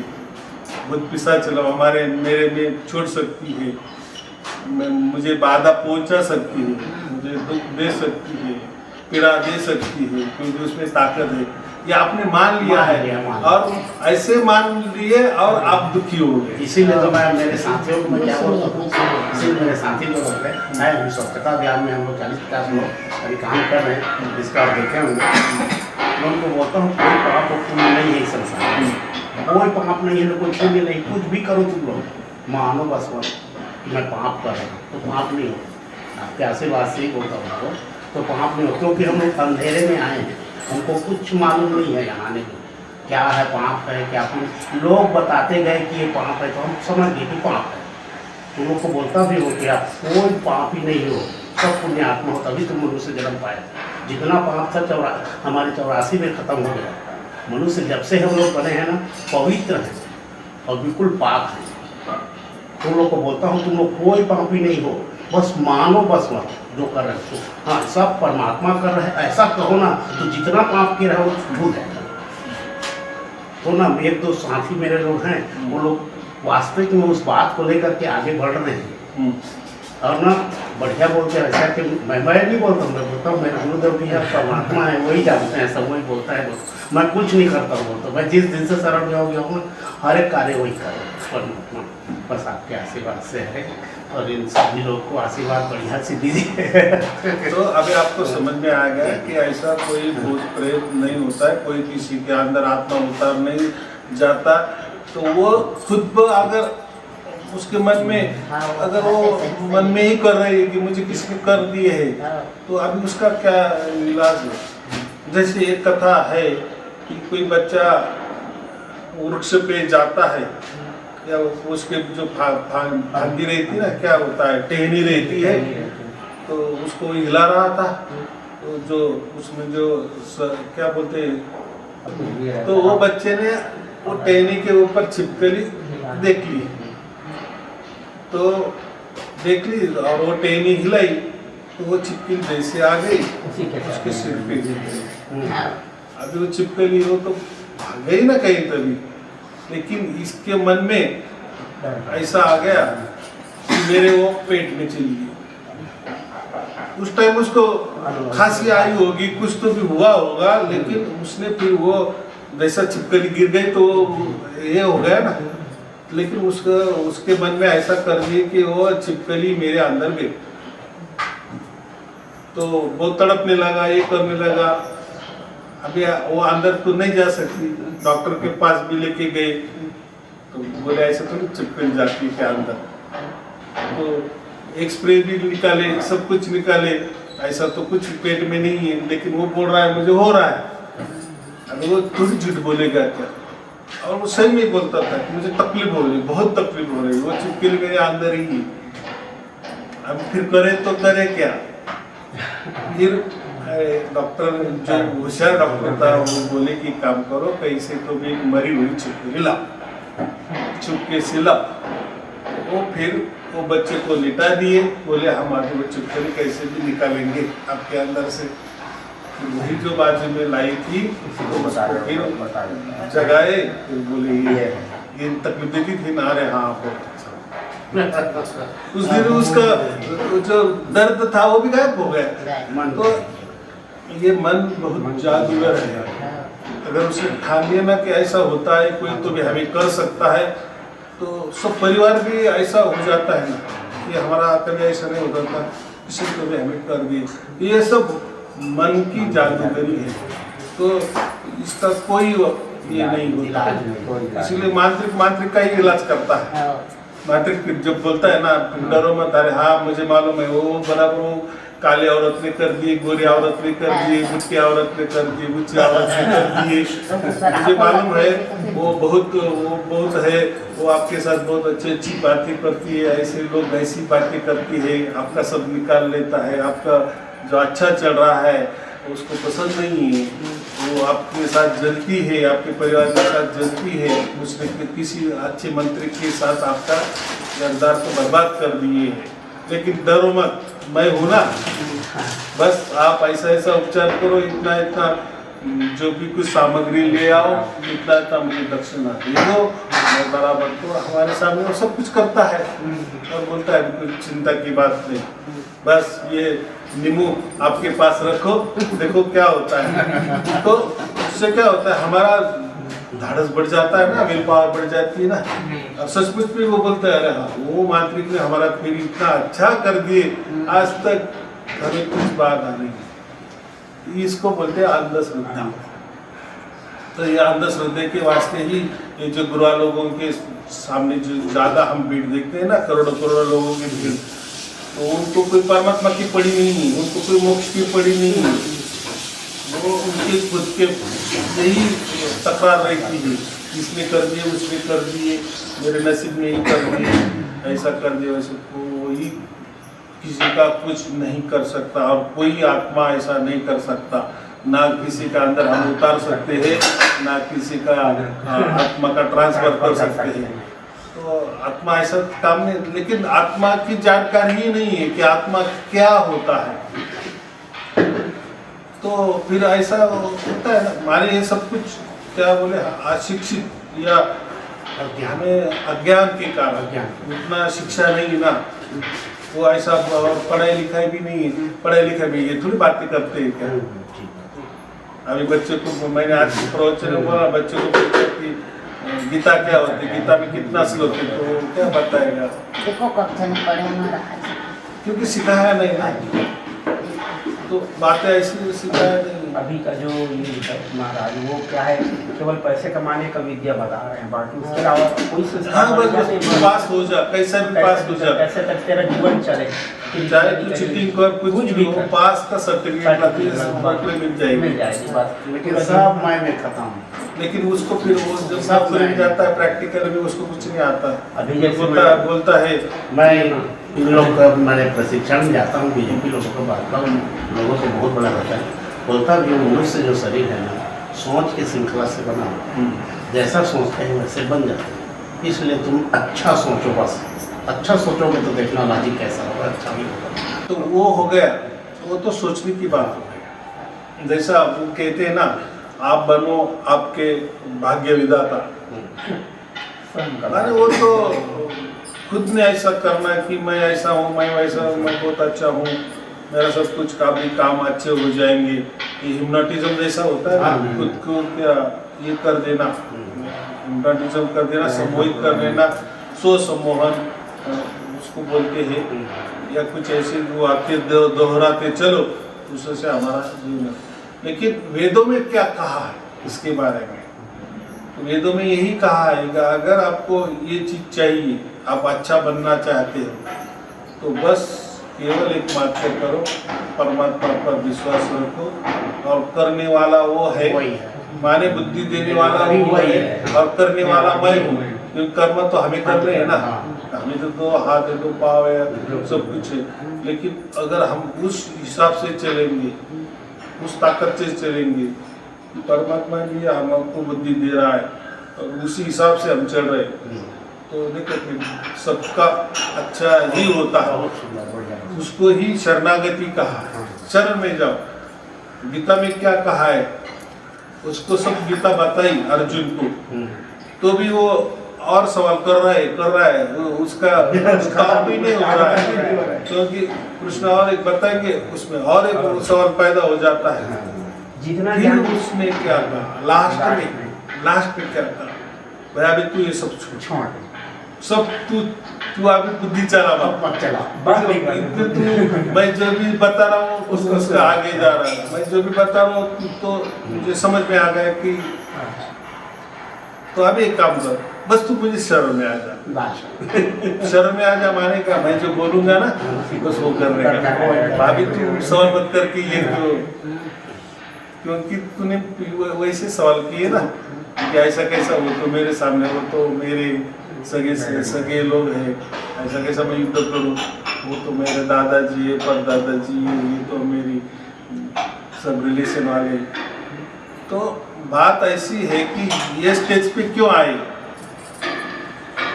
तभी आ गए ना। अब वो भी तैयार है ना, तो तू तैयार नहीं, तो अभी तू वो बातें मत कर, कुछ सवाल मत कर, बस तू अभी मैं जैसा कहूँगा मेरी शरण में तू आ जा, सब तेरा मन में मुझे अर्पण कर, तेरी बुद्धि मेरे अर्पण कर दे, और मैं जो कहूँगा बस वैसे करना। तो फिर ऐसा मत कर कि मेरा मन तेरा मन, नहीं, अभी जो मन तो तेरा ही होगा, लेकिन जैसा तेरा मन कहेगा ना वो ऐसा समझा कि मैं कह रहा हूँ, तो फिर वैसा करता, फिर वो युद्ध करता है, तब तक नहीं करता है। तो इसीलिए वेदों में भी वो कहा है कि परमात्मा को शरण जाओ, लेकिन परमात्मा ही नहीं है या परमात्मा होता है या नहीं है, इसके ऊपर ही अगर प्रश्न चिन्ह है, सवाल है, तो फिर बात ही क्या है, फिर तो कोई चारा ही नहीं ना, फिर वो कैसा शरण हो जाएगा। फिर ये लोग बोलते हैं कि हम हमारी आत्मा है और हम आत्मा को ही हमें पाना है, हमको ही हमें पाना है, यही पर हमको क्या पाना यही है। पर लोग अलग हो जाते हैं, नहीं समझ सकते, आत्मा ही नहीं समझे हैं, परमात्मा नहीं समझे, शरण में जाएगा तो मतलब ये क्या है, क्या हमारे आत्मा को शरण जाओ, हाँ, यही यही पर लोग कैसे शरण धोखा में खा जाएंगे। जाते हैं, धोखा खा जाते हैं, पूरा माने दुनिया धोखा खा रही है इसी में। आत्मा की शक्ति नहीं है, जिसकी शक्ति से पूरा चल रहा है, और खुद को क्या जानना है, वो तो एक ढकोसला हो गया ना। जैसे मैंने कहा आपको 1000 रुपये नहीं है आपके पास, ठीक है, आपके ये जेब में 1000 रुपये है ना, वो निकालो, ये जेब में डालो, आ गया 1000 रुपये आपके बाजू में। लेकिन आपको ये नहीं समझ पा रहे हैं तो क्या है, मैं मेरे पैसे लिए यहाँ डाल दिया और मैं बोल रहा हूँ मेरा 1000 रुपये। लेकिन सही बात है, एकदम सही है। हम लोग जैसे आत्मा परमात्मा के बारे में लोगों को बोलते हैं, बातचीत करते हैं, कोई उसमें माने इंटरेस्ट नहीं लेते, उनको समझ ही में नहीं आता है, समझ में नहीं आता है, पता नहीं है परमात्मा तो क्या नहीं है। तो ऐसा है ना, एक कक्षा में 50 विद्यार्थी होते हैं ना, तो गुरुजन तो बोलते हैं ना भाई अभ्यास करो, अच्छी मार्क आपको मिलेंगी, तो सबका तो एक नंबर नहीं आता ना, किसका 1 आता है, किसका 2 आता है, तो कोई 21 नापास भी हो जाता है, लेकिन गुरुजन तो बताता है, बताता है, बढ़िया बताता है। उसको तो काम है, वो तो करना ही है, उसकी ड्यूटी है, वैसा आपकी ड्यूटी है बताने का, ये ऐसा ऐसा है। अभी वो सुने ना सुने तो उसमें आपकी क्या जरूरत है, ठीक है, ठीक है, नहीं कर सकते, हाँ, ठीक बात है, क्योंकि उसका भाग्य क्या है, क्या नहीं रहा है, उसका भाग्य कर्म क्या है। देखो मैं यही कहता हूँ, हर आदमी जो भी जन्म लेता है तो अपने साथ उसका भाग्य प्रारब्ध सब कुछ लाता है, उसी हिसाब से उसका जन्म तय होता है, यानी पहले तरह तय हुआ है, तो उसी हिसाब से जन्म इन लोग को चलता है। मैं बोलता हूँ वीडियो सुनो बस सब ठीक होगा था, तो वीडियो सुनते हैं लोग भी। और मेरा एक छोटे बेटी है, हाँ, बड़ी बेटी, उनको ना आपके आशीर्वाद प्राप्त हो गया है। हाँ, बड़ी बेटी वो भी आने वाले थे, लेकिन पता नहीं बच्चे का परीक्षा है करके ना टिकट कैंसिल हो ऐसा गया। है।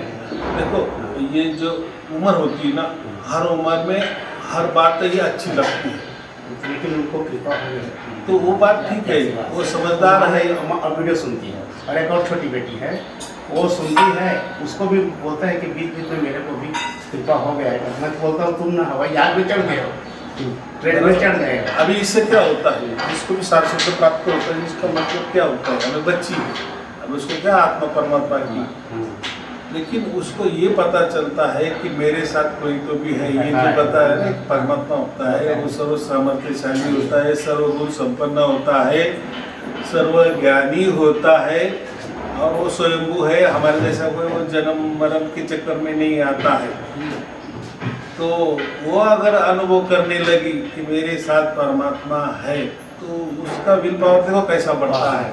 और उसका घर में परिवर्तन जो महाराज, लोग बहुत खाने पीने वाले हैं, एकदम घर में सुधार हो गया है बढ़िया से, और बढ़िया है स्थिति। और एक छोटी बेटी है, खैर जो जैसा है, लेकिन इन लोग भी बढ़िया सुनते हैं, इन लोग भी थोड़ा थोड़ा इन लोग को हो गया है, पूरा नहीं हुआ है जैसे आपके यहाँ। अभी ऐसा है कि कुछ लोग बोलते हैं ना कि ऑनलाइन में हम आपके प्रवचन जैसे सुनते हैं तो 24 घंटा सुनते रहते हैं, तो ऐसा नहीं करना। हाँ, देखो हम किसी डॉक्टर के पास जाते हैं ना, तो वो भी दवा देता है, 15 दिन की देता है, तो वो बोलता है ना सुबह शाम जैसा हो वैसा खाना, और एक ही खाना है ना, अगर हम बोले नहीं नहीं मुझे आज के आज रिपेयर होना है तो 15 दिन की गोलियां मैंने एक कट्टा खा ली तो ऐसा नहीं।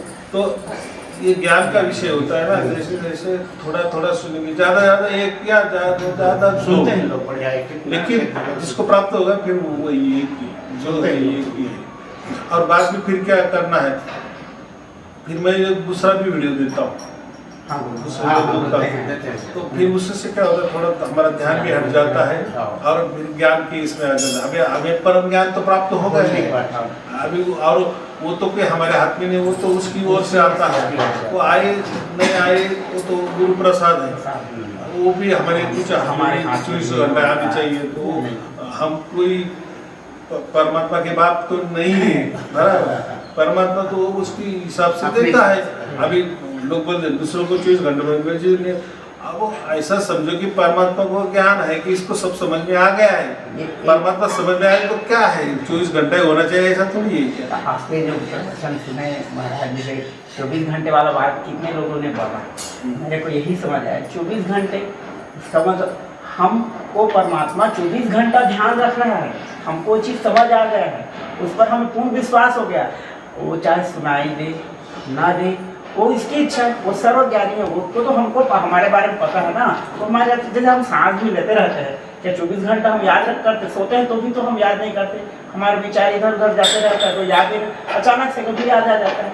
वैसे 24 घंटे में आ गया सुनाई, इसकी पूरी प्रसाद इतनी मिल गई, वही अब उसकी इच्छा है कितना देना है कितना नहीं देना है, कितना उनको अनुभूति होना है नहीं होना है, उसके ऊपर पूरा विश्वास उसी के ऊपर कर दे। तू ही कर रहा है, तू ही जाने, घर में कुछ भी होता है तू जाने, तेरी इच्छा से हो रहा है, घर में कुछ भी बात हो रहा है तेरी इच्छा से हो रहा है, तेरे को कुछ करना है तो तू जा, हमको नहीं जाना है, हमको अच्छे से रख, सबको बुद्धि दे, सबको भला करे, बस यही विचार मन में रहता है हमेशा। भला क्यों करे, हमारा भला होगा, इसीलिए हम दूसरों का, जब तक देखो हम हमारा भला नहीं होगा तब तक हम बोल नहीं सकते दूसरों का भला हो। अगर हमारे पास ही पैसे की कमी और हम दूसरों को उधार देने लगेंगे तो क्या बात है, हम देंगे, इसका तो देना ही चाहिए, लेकिन कब। इसी बात को आप बढ़िया से बोलते हैं, इसी बात को आप बढ़िया से बोलते हैं, पहले जानो फिर मानो, ये आपका है, मैं मान गया। पहले आप ही तो संत परमात्मा का जो ज्ञान है, उसको जो उसकी मैंने व्यवस्था है, उसको तुम्हारे ऊपर लागू हुआ है कि नहीं हुआ है, हो गया है तो विश्वास हो गया, हमको हर हम सब विश्वास, तो तब तुम मैंने सामने वाले को मैंने बढ़िया से उसको बोल सकते। मैंने वही बोला ना, जब आपके पास सफिशिएंट पैसा है अभी पड़ा है और किसी ने मांगा है 5-25 रुपए, तो आपके पास है इसलिए आप देंगे, लेकिन आपके पास ही नहीं है और आप कर्जा निकल के उसको दे रहे तो थोड़ी भलाई की बात है। तो भलाई कब करना, सबका भला होकर जब हमारा भला हो जाता है तभी हमारे भी ताकत आती है कि अभी तेरा भी भला होना चाहिए। तो उसको हम विश्वास कहते हैं ना, हमको एक बार पूरा विश्वास हो गया ना कि हमें परमात्मा ने उसकी गोद में लिया है,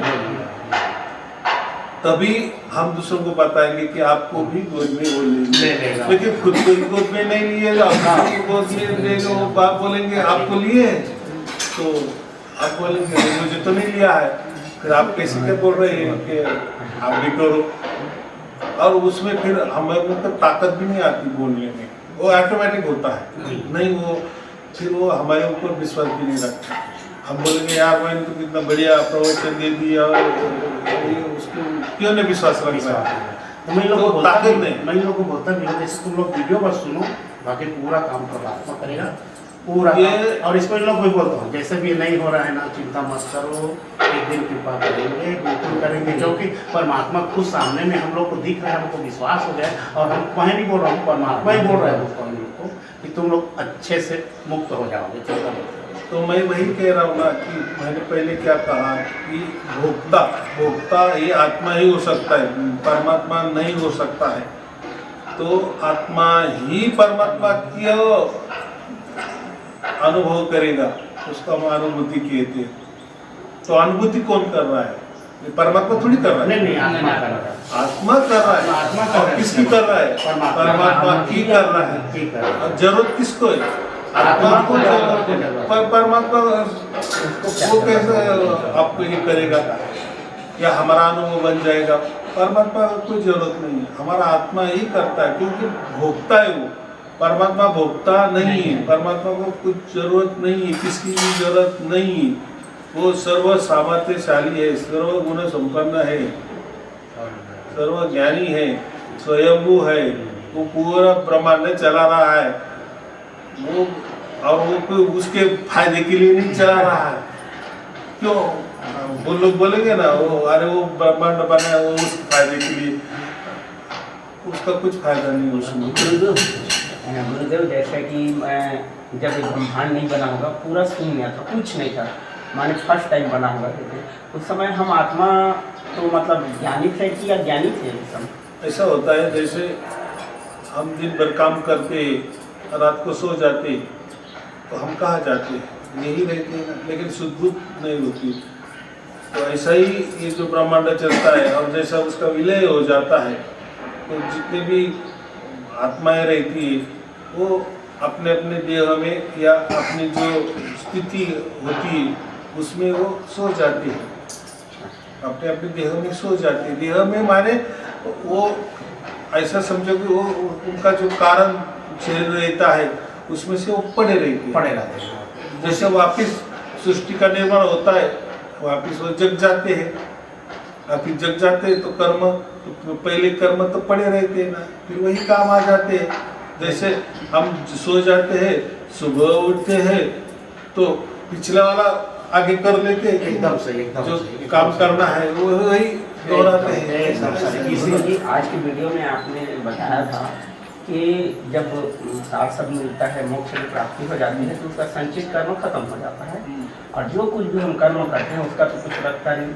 तो जब हम मोक्ष शरीर छोड़ते हैं, जब परमात्मा में चले जाते हैं, तो हम लोग का ये जीवन का जो कर्म रहता है वो यही रहता है। जब हम याद आता है, माने कभी भी जब फिर से सृष्टि के निर्माण का जो भी होता है तो हमें फिर वापस आना पड़ता है, ऐसा कुछ बोले थे आपको। तो हमें जैसे आना ही नहीं है तो ऐसा क्या करें जीवन में? ऐसा है, अभी उसमें दो बातें, पहले चाय पी लो। बात ऐसी है, आप बहुत सारे लोगों का यही होता है कि आप एक वीडियो में ऐसा कर दिए है कि अनंत काल के लिए मोक्ष है, और एक वीडियो में आपने कहा है कि हम वापस आ सकते हैं, बराबर, और वापस आ जाएंगे तो हमारे जो कर्म है वो जैसा खजीना होता है, जैसा छिपाया जाता है, तो वैसे ये कर्म हमारे छिपे हुए होते हैं। जैसे हम मोक्ष के बाद आएंगे वापस तो फिर वो तो उस टाइम हम जीरो रहते हैं ना, क्योंकि मोक्ष के वहाँ तो कोई कर्म की बात नहीं होती, वहाँ तो कोई कर्म का तो हिसाब नहीं रहता, वो तो हम आनंद में आ रहे थे ना। लेकिन वापिस हम इसमें आ गए, प्रकृति में आ गए, तो फिर हमारे हाथ में काम क्या है? तो ये जो पहले जो कर्म है ना, माने मोक्ष के मिलने से पहले जब हमने जो भी कर्म किए थे वो इसी में ही सुप्त अवस्था में रहते हैं। वो जो कर्मों का खजीना था तो सुप्त अवस्था में पड़ा था। तो जब मोक्ष से हम वापस आ जाएंगे तो फिर वही खजाना हमें काम आ जाता है, वही कर्म हमें आ जाते हैं, फिर वही लटक जाते हैं, फिर वापस सिलसिला शुरू हो जाता है। ऐसा अभी ये जो बात कही है मैंने, ये वेदों में लिखी है कि ये वेदों में ऐसा कहा है कि आदमी जो होता है ना तो वो मोक्ष में जाता है, मोक्ष में जाता है तो बोलते हैं 36,000 करोड़ जो ब्रह्मा जी का ये रहता है वो जाता है। तो उनका कहना है कि कभी ना कभी वापिस हमें थोड़ा सा प्रकृति में जाने की इच्छा हो जाती है, ऐसा समझो थोड़ा हम बोर हो जाते हैं हमेशा हमेशा वही, तो चलो मोक्ष क्या है अभी ये भी देख लिए, करोड़ों करोड़ों जो भी करोड़ों करोड़ बरस हमने अभी यहाँ रहे हैं, तो चलो अभी वापिस जाएंगे। फिर वापिस जाते हैं तो फिर वहाँ कर्म के लिए क्या है, हमारे पास तो पैसा नहीं है, ऐसा समझो आप दूसरे गांव जाते हैं तो वहाँ का पैसा आता है, तो पिछला अगर कुछ पैसा जमा है तो वही हमें काम आ जाता है। तो ऐसा समझ के जो कर्म होते हैं तो वही यही छिपे रहते हैं, यही दबे रहते हैं, फिर वही हमें वापस लटक जाते हैं, क्योंकि हमारे कर्म होते हैं ना, वो दूसरों को कैसे लटक एकदम जाएंगे। सही बोले। इसी को समझाने के लिए ना, हाँ। इसी को समझाने के लिए परमात्मा ने हमको मनुष्य शरीर दिया कि तुम समझ जाओ। वो सोने वाला कार्य, जैसे हम लोग सो जाते हैं और सपना देखते हैं, सपना देखते हैं तो किसी को डर लगता है सपना में, तो हमको लगता है कौन सा शरीर है, वो कौन देखता रहता है। तो समझ में मनुष्य को ही तो आ रहा है ना, इसीलिए मनुष्य जन्म किया है कि मेरे पूरा लीला को समझो। ये मैं जो बता रहा हूँ वो सब टेलर है, इसका पूरा पिक्चर इसके बाद होगा, फिर आपके आशीर्वाद से जाना होगा। अभी दूसरी बात, मैंने एक बात कही, ये वेदों में ऐसा कहा है, ऐसा लिखा है, क्या ऐसा होता है, माने हमेशा के लिए आदमी मोक्ष में नहीं रहता, उसकी कभी न कभी वापस इच्छा हो ही जाती है कि चलो प्रकृति, क्योंकि प्रकृति में हमारा थोड़ा ज़्यादा लगा हुआ है ना। यहाँ से तो प्रकृति में 36 हमने 84 लाख योनियाँ तो भोगी है, तो इसका भी हमें अनुभव होता है, और वो जो नया अनुभव उसके लिए भी हम जाते हैं। लेकिन जैसे हम कहीं सैर सपाटा करने जाते हैं, कहीं ट्रिप निकालते हैं, तो 15 दिन के बाद जो हमारा बुकिंग था या जहाँ हमें जाना था, जो काम हमारा था, या ट्रिप के लिए गए थे, बच्चों की अभी छुट्टी है तो चलो 15 दिन के लिए कहीं जाएंगे, थोड़ा घूमेंगे, लेकिन वापस हम घर में तो आना ही पड़ता है ना, कि वो वहीं रहते मजे मारते हैं, काम धंधा है कि नहीं हम तो हमें तो घर का तो अनुभव है, हमारे घर तो हमारा है ही। तो वैसा ही ये जो कर्म है यही छुपे रहते हैं, मोक्ष में जाते हैं तो मोक्ष में भी हम मजे मारते हैं, वहाँ तो कोई कर्म की बात नहीं है, वो तो कोई नया, वहाँ तो कर्म तो होता ही नहीं है, क्योंकि कर्म लिए कर्म भूमि चाहिए, कर्म करने कर्म भूमि चाहिए, तो कर्म भूमि तो ये प्रकृति में होती है, वहाँ तो वो कर्म की बात नहीं है। लेकिन हमें अगर वो तो हमारे हाथों में है ना, वापिस हमें प्रकृति में जाना है या नहीं जाना है। लेकिन हो सकता है ना सबका, तो जैसे एक घर का सदस्य सब एक इसमें रुचि नहीं लगते, किसी को तीखा लगता है तो किसी को मीठा पसंद आता है, तो किसी को क्या हो सकता है, किसी की ऐसी बुद्धि हो जाती है कि चलो मैं वापस प्रकृति में जाएंगे, फिर प्रकृति में जाएंगे तो फिर कर्म कहाँ है, ये तो कर्म भूमि है। तो ये जो हमारे कर्म जो यहाँ पड़े थे, तो वही हमें वापस लटक जाते हैं, वापस हमारा संसार शुरू हो जाता है। ये हो गई वेदों की बात। अच्छा, अभी कबीर साहब ने जो कहा है, गुरु नानक देव जी ने जो कहा है, उनके मान्यता अलग है। वो जो कहते हैं कि जो मोक्ष मिलता है तो वो एक ही बार मिलता है, वो अनंत काल के लिए मिलता है, वापिस हम इसमें आते नहीं। आपने इसको बार बार बताया बराबर। तो ये हो गई कबीर साहब की बातें या कबीर पंथ वालों की बातें। अभी वो कबीर पंथ वाले बातें वो कहते हैं कि कबीर साहब सतयुग में भी आए थे, त्रेता में, द्वापर में आए, तो वो बात को फिर वो कैसे आएंगे। देखो एक बार अगर कबीर साहब ने कहा कि आपको सार शब्द मिल जाने के बाद अनंत काल के लिए आपको मोक्ष है, अनंत काल के लिए माने वापिस यहाँ आना ही नहीं है। अगर फिर कबीर साहब तो खुद वो तो परमात्मा है, हम ऐसे समझते हैं, ऐसे समझो, फिर उनको तो पूरा ज्ञान था, तो फिर उनका तो मोक्ष हो गया, तो फिर वापिस वो कैसे आ रहे हैं, कैसे आया कोई जैसे बोल रहे हैं ना कि मेरे अंदर कबीर साहब उतर गए हैं या मेरे सिर पे कबीर बैठे हुए हैं, तो फिर कैसे फिर कबीर साहब को मुक्ति नहीं मिली ना। हाँ, उनको अगर कोई मोक्ष नहीं मिला तो हमको कैसे मिलेगा। हाँ, प्रकृति में आ गए। कुछ वीडियो में आपने ये भी कहा था, बहुत सारे वीडियो सुना हूँ, कि मोक्ष मिलने के बाद जब परमात्मा की इच्छा होती है, जैसे अभी बोर वाली बात बोले, तो जा तू एक बार घूम के आ, यहाँ बोर हो रहा है, थोड़ा घूम के आ जा। लेकिन हम तो परमात्मा की नज़र निगरानी में रहते हैं, जैसे यहाँ अपना जीवन बीता है, उसके बाद परमात्मा अपने धाम फिर से ले जाता है। हाँ, अधिकारी होते हैं। ये कबीर साहब ने लिखा है कि मोक्ष का अधिकारी बनने के बाद हम स्वतंत्र हो जाते हैं। मुक्ति किसको कहते हैं? स्वतंत्रता, सब में स्वतंत्रता। तो वहाँ भी जाएंगे, अगर हमको लगा कि हम प्रकृति में जाएंगे, तो अगर हमको वापस लग गया कि नहीं वापस हम मोक्ष में जाएंगे, तो जा सकते हैं, क्योंकि हम अधिकारी पुरुष हो गए। ये कबीर साहब की बात है, बराबर। और वेदों की बात अलग है। लेकिन ऐसा है अभी ये दोनों में हम क्या कौन सा बात माने। अभी ये दो में जो लिखी है जी जी वो जो मोक्ष वाली बात है उसके लिए उन्होंने बहुत अलग तरीका बताया है, माने वो सहज में नहीं नहीं, है। उसके लिए ब्राह्मण होना पड़ता है, फिर वो सन्यासी होना पड़ता है, सन्यासी हो जाने के बाद वो साधना करनी पड़ती है, फिर साधना में उसको साक्षात्कार होना चाहिए, फिर वो ज्ञान होना चाहिए और फिर उसके बाद समाधि। तो वो कोई सहज बात नहीं है। अभी वेदों में वैसा लिखा है। वो मेरे हिसाब से हो ना, पहले जैसे सचिव बोलते थे ना, वो वहाँ चलता रहता था, क्योंकि उस समय हम उम्र भी बहुत ज़्यादा था मनुष्य। बराबर। अभी तो हम लोग का अब कलयुग समय नहीं है कि उस टाइम ठीक है, हाँ, उस समय उस टाइम ऐसा होता था कि 50 साल हो गए कि आदमी वानप्रस्थ आश्रम में दोनों भी जाते थे, दोनों उस समय के लिए वो बात ठीक थी। मेरे बीवी हिसाब को से भी मेरे लेके हिसाब जाते थे, साथ में लेके जाते थे, लेकिन बाल बच्चे वहाँ नहीं रहते से। थे। ठीक बाल बच्चे को बोलते थे कि अभी जैसे 25 को शादी हो जाती थी तो 50 हो गया, माने लड़का 25 का हो गया, उसका ठीक। संसार अभी शुरू हो गया। शुरू हो तो गया। ये फिर ये दोनों क्या करते थे, वहाँ प्रस्थ आश्रम में जाते थे, जंगल में जाते थे, ऐसा सब। अभी उस टाइम पे गुरुदेव ये बोल रहा था, हाँ। जैसे परमात्मा की इच्छा से तो हम मतलब उस अधिकारी हो गए, जहाँ आ गए, तब तो अगर प्रकृति में आ गए तो ये प्रकृति तो हमें कर्म में लेगा ही।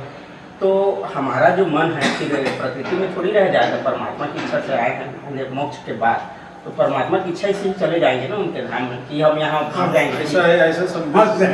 जैसे हम किसी के यहाँ मेहमान जाते हैं तो आपको क्या जो लगता है क्या नहीं, उसका जो प्रबंध है तो वो हमारा वो वही करेंगे ना जहाँ जिसके घर गए हैं। जैसे आप हमारे यहाँ आए हैं तो आप यहाँ बैठे हो, आपको हमने ये दिए वो दिए, तो उसका प्रबंध हम ही करेंगे ना।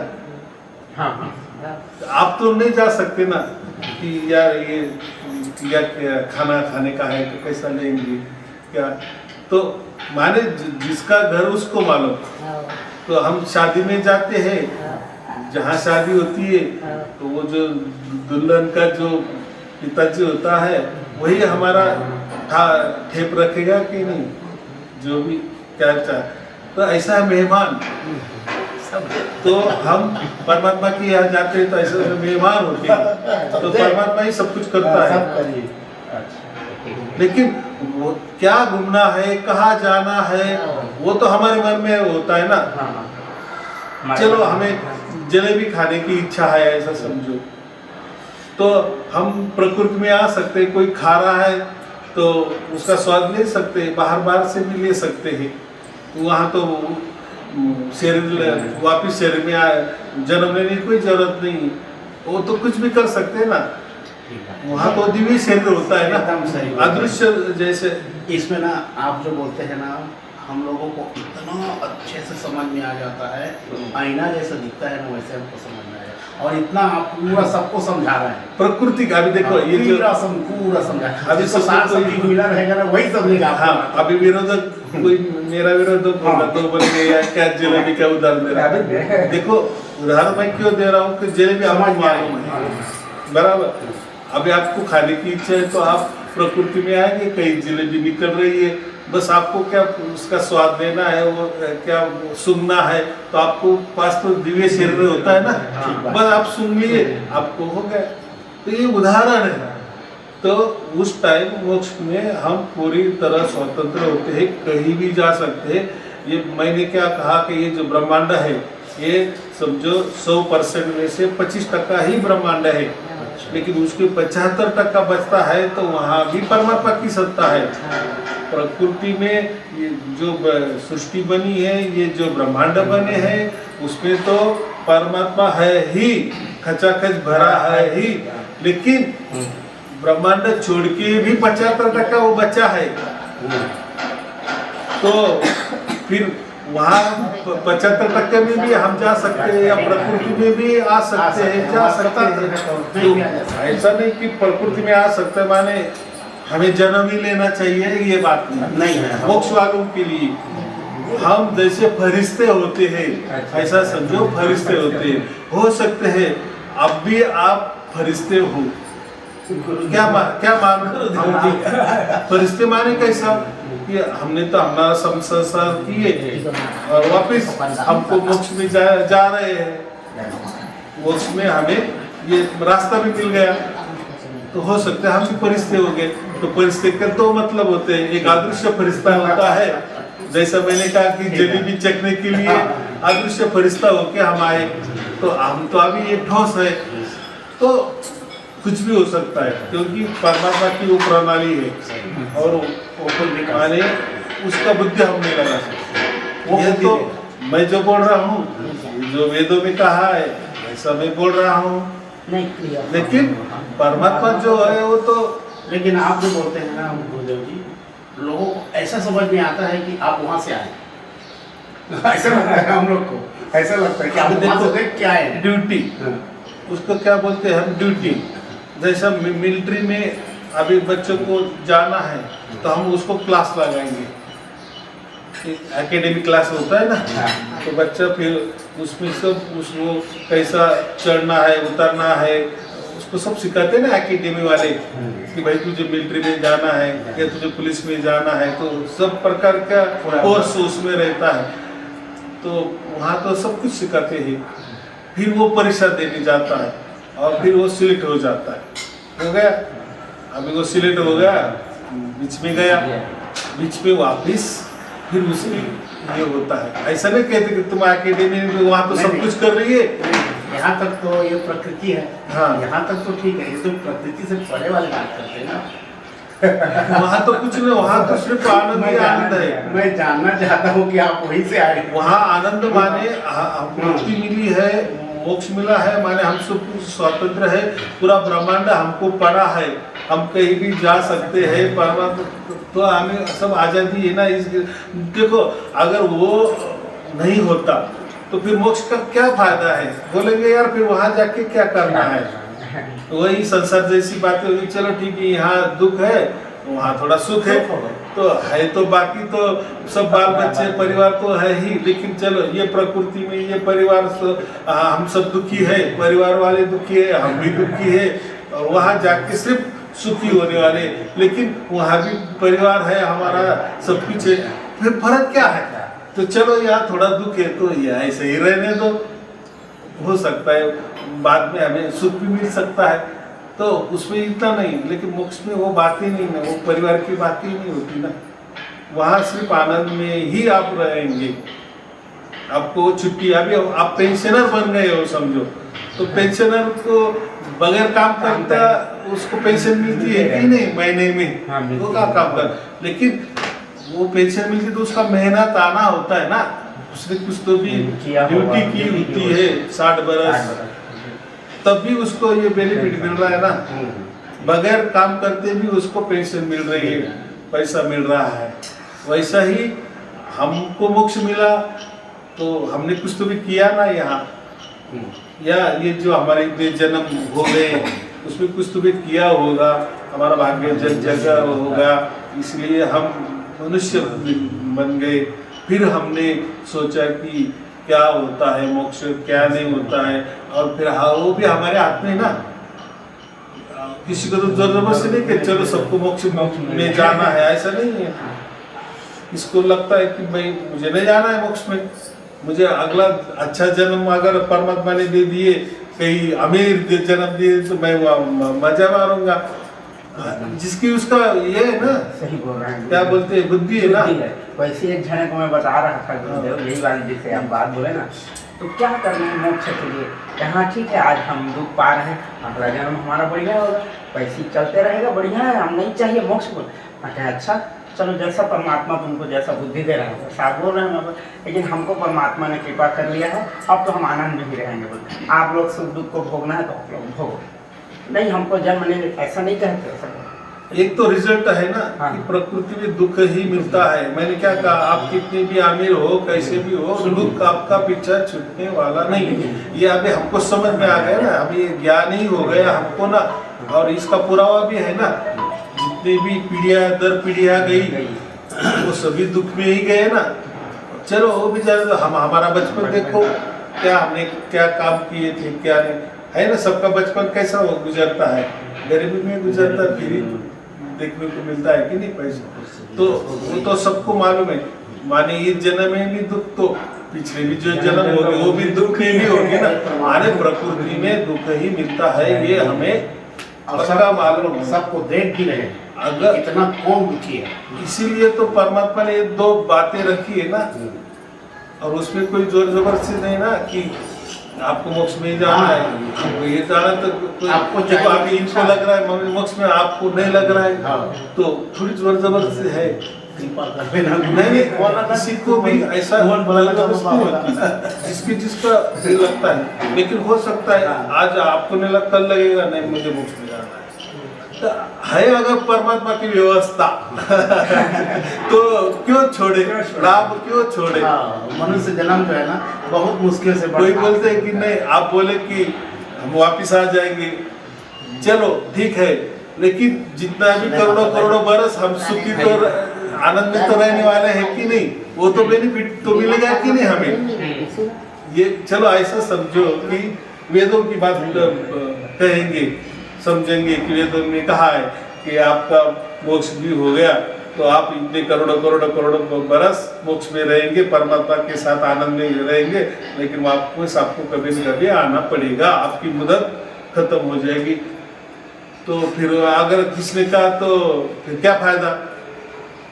चलो वो तो मिल रहा है तो वो तो ले लो ना, जितना है तो वो तो ले लो ना, उसमें तो आपकी तो कोई परेशानी नहीं ना, उसमें आपका घाटा तो नहीं ना, ऐसा मैं बोल रहा हूँ। अब देखिए ऐसा है बाबू, हमारे बाबूजी जो है ना, अब पता हमको तो इसी का तो समझ में है। अब गुरुदेव हैं हमारे बाबूजी, वो मंत्रा देते हैं, हम सबको दिए हैं।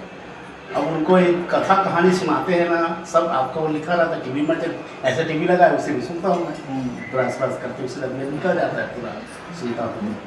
तो सब वो पढ़ता भी है, देखता है, सुनता है, लेकिन उतना ही इंटरेस्ट लेकर के वो सुनता नहीं है। मतलब वही मंत्रा देते हैं जो देते हैं, सब देते हैं, सोहर मंत्रा वही है, चल रहा है। माता जी को भी बोलता हूँ थोड़ा समझते हैं लोग भी, जैसा भी उनकी कृपा हो। अब जैसा परमात्मा बुद्धि देगा उसके अनुसार समझ आता है गुरुदेव। ऐसा तो नहीं है कि भाई जैसा जैसा विश्वास होते जाता है, परमात्मा स्वयं विश्वास, वो खुद विश्वास दिलाता है। अगर उसने विश्वास दे दिए, हमारे बुद्धि में उतर दिए ये सच है, तो फिर उसमें क्यों जाना। अभी क्या होता है हमें मालूम नहीं होता है, तो मैं बहुत सारे लोग बोलते हैं ना कि हमको तो गुरु जी ने मंत्र दिया है तो वो करे या ना करे।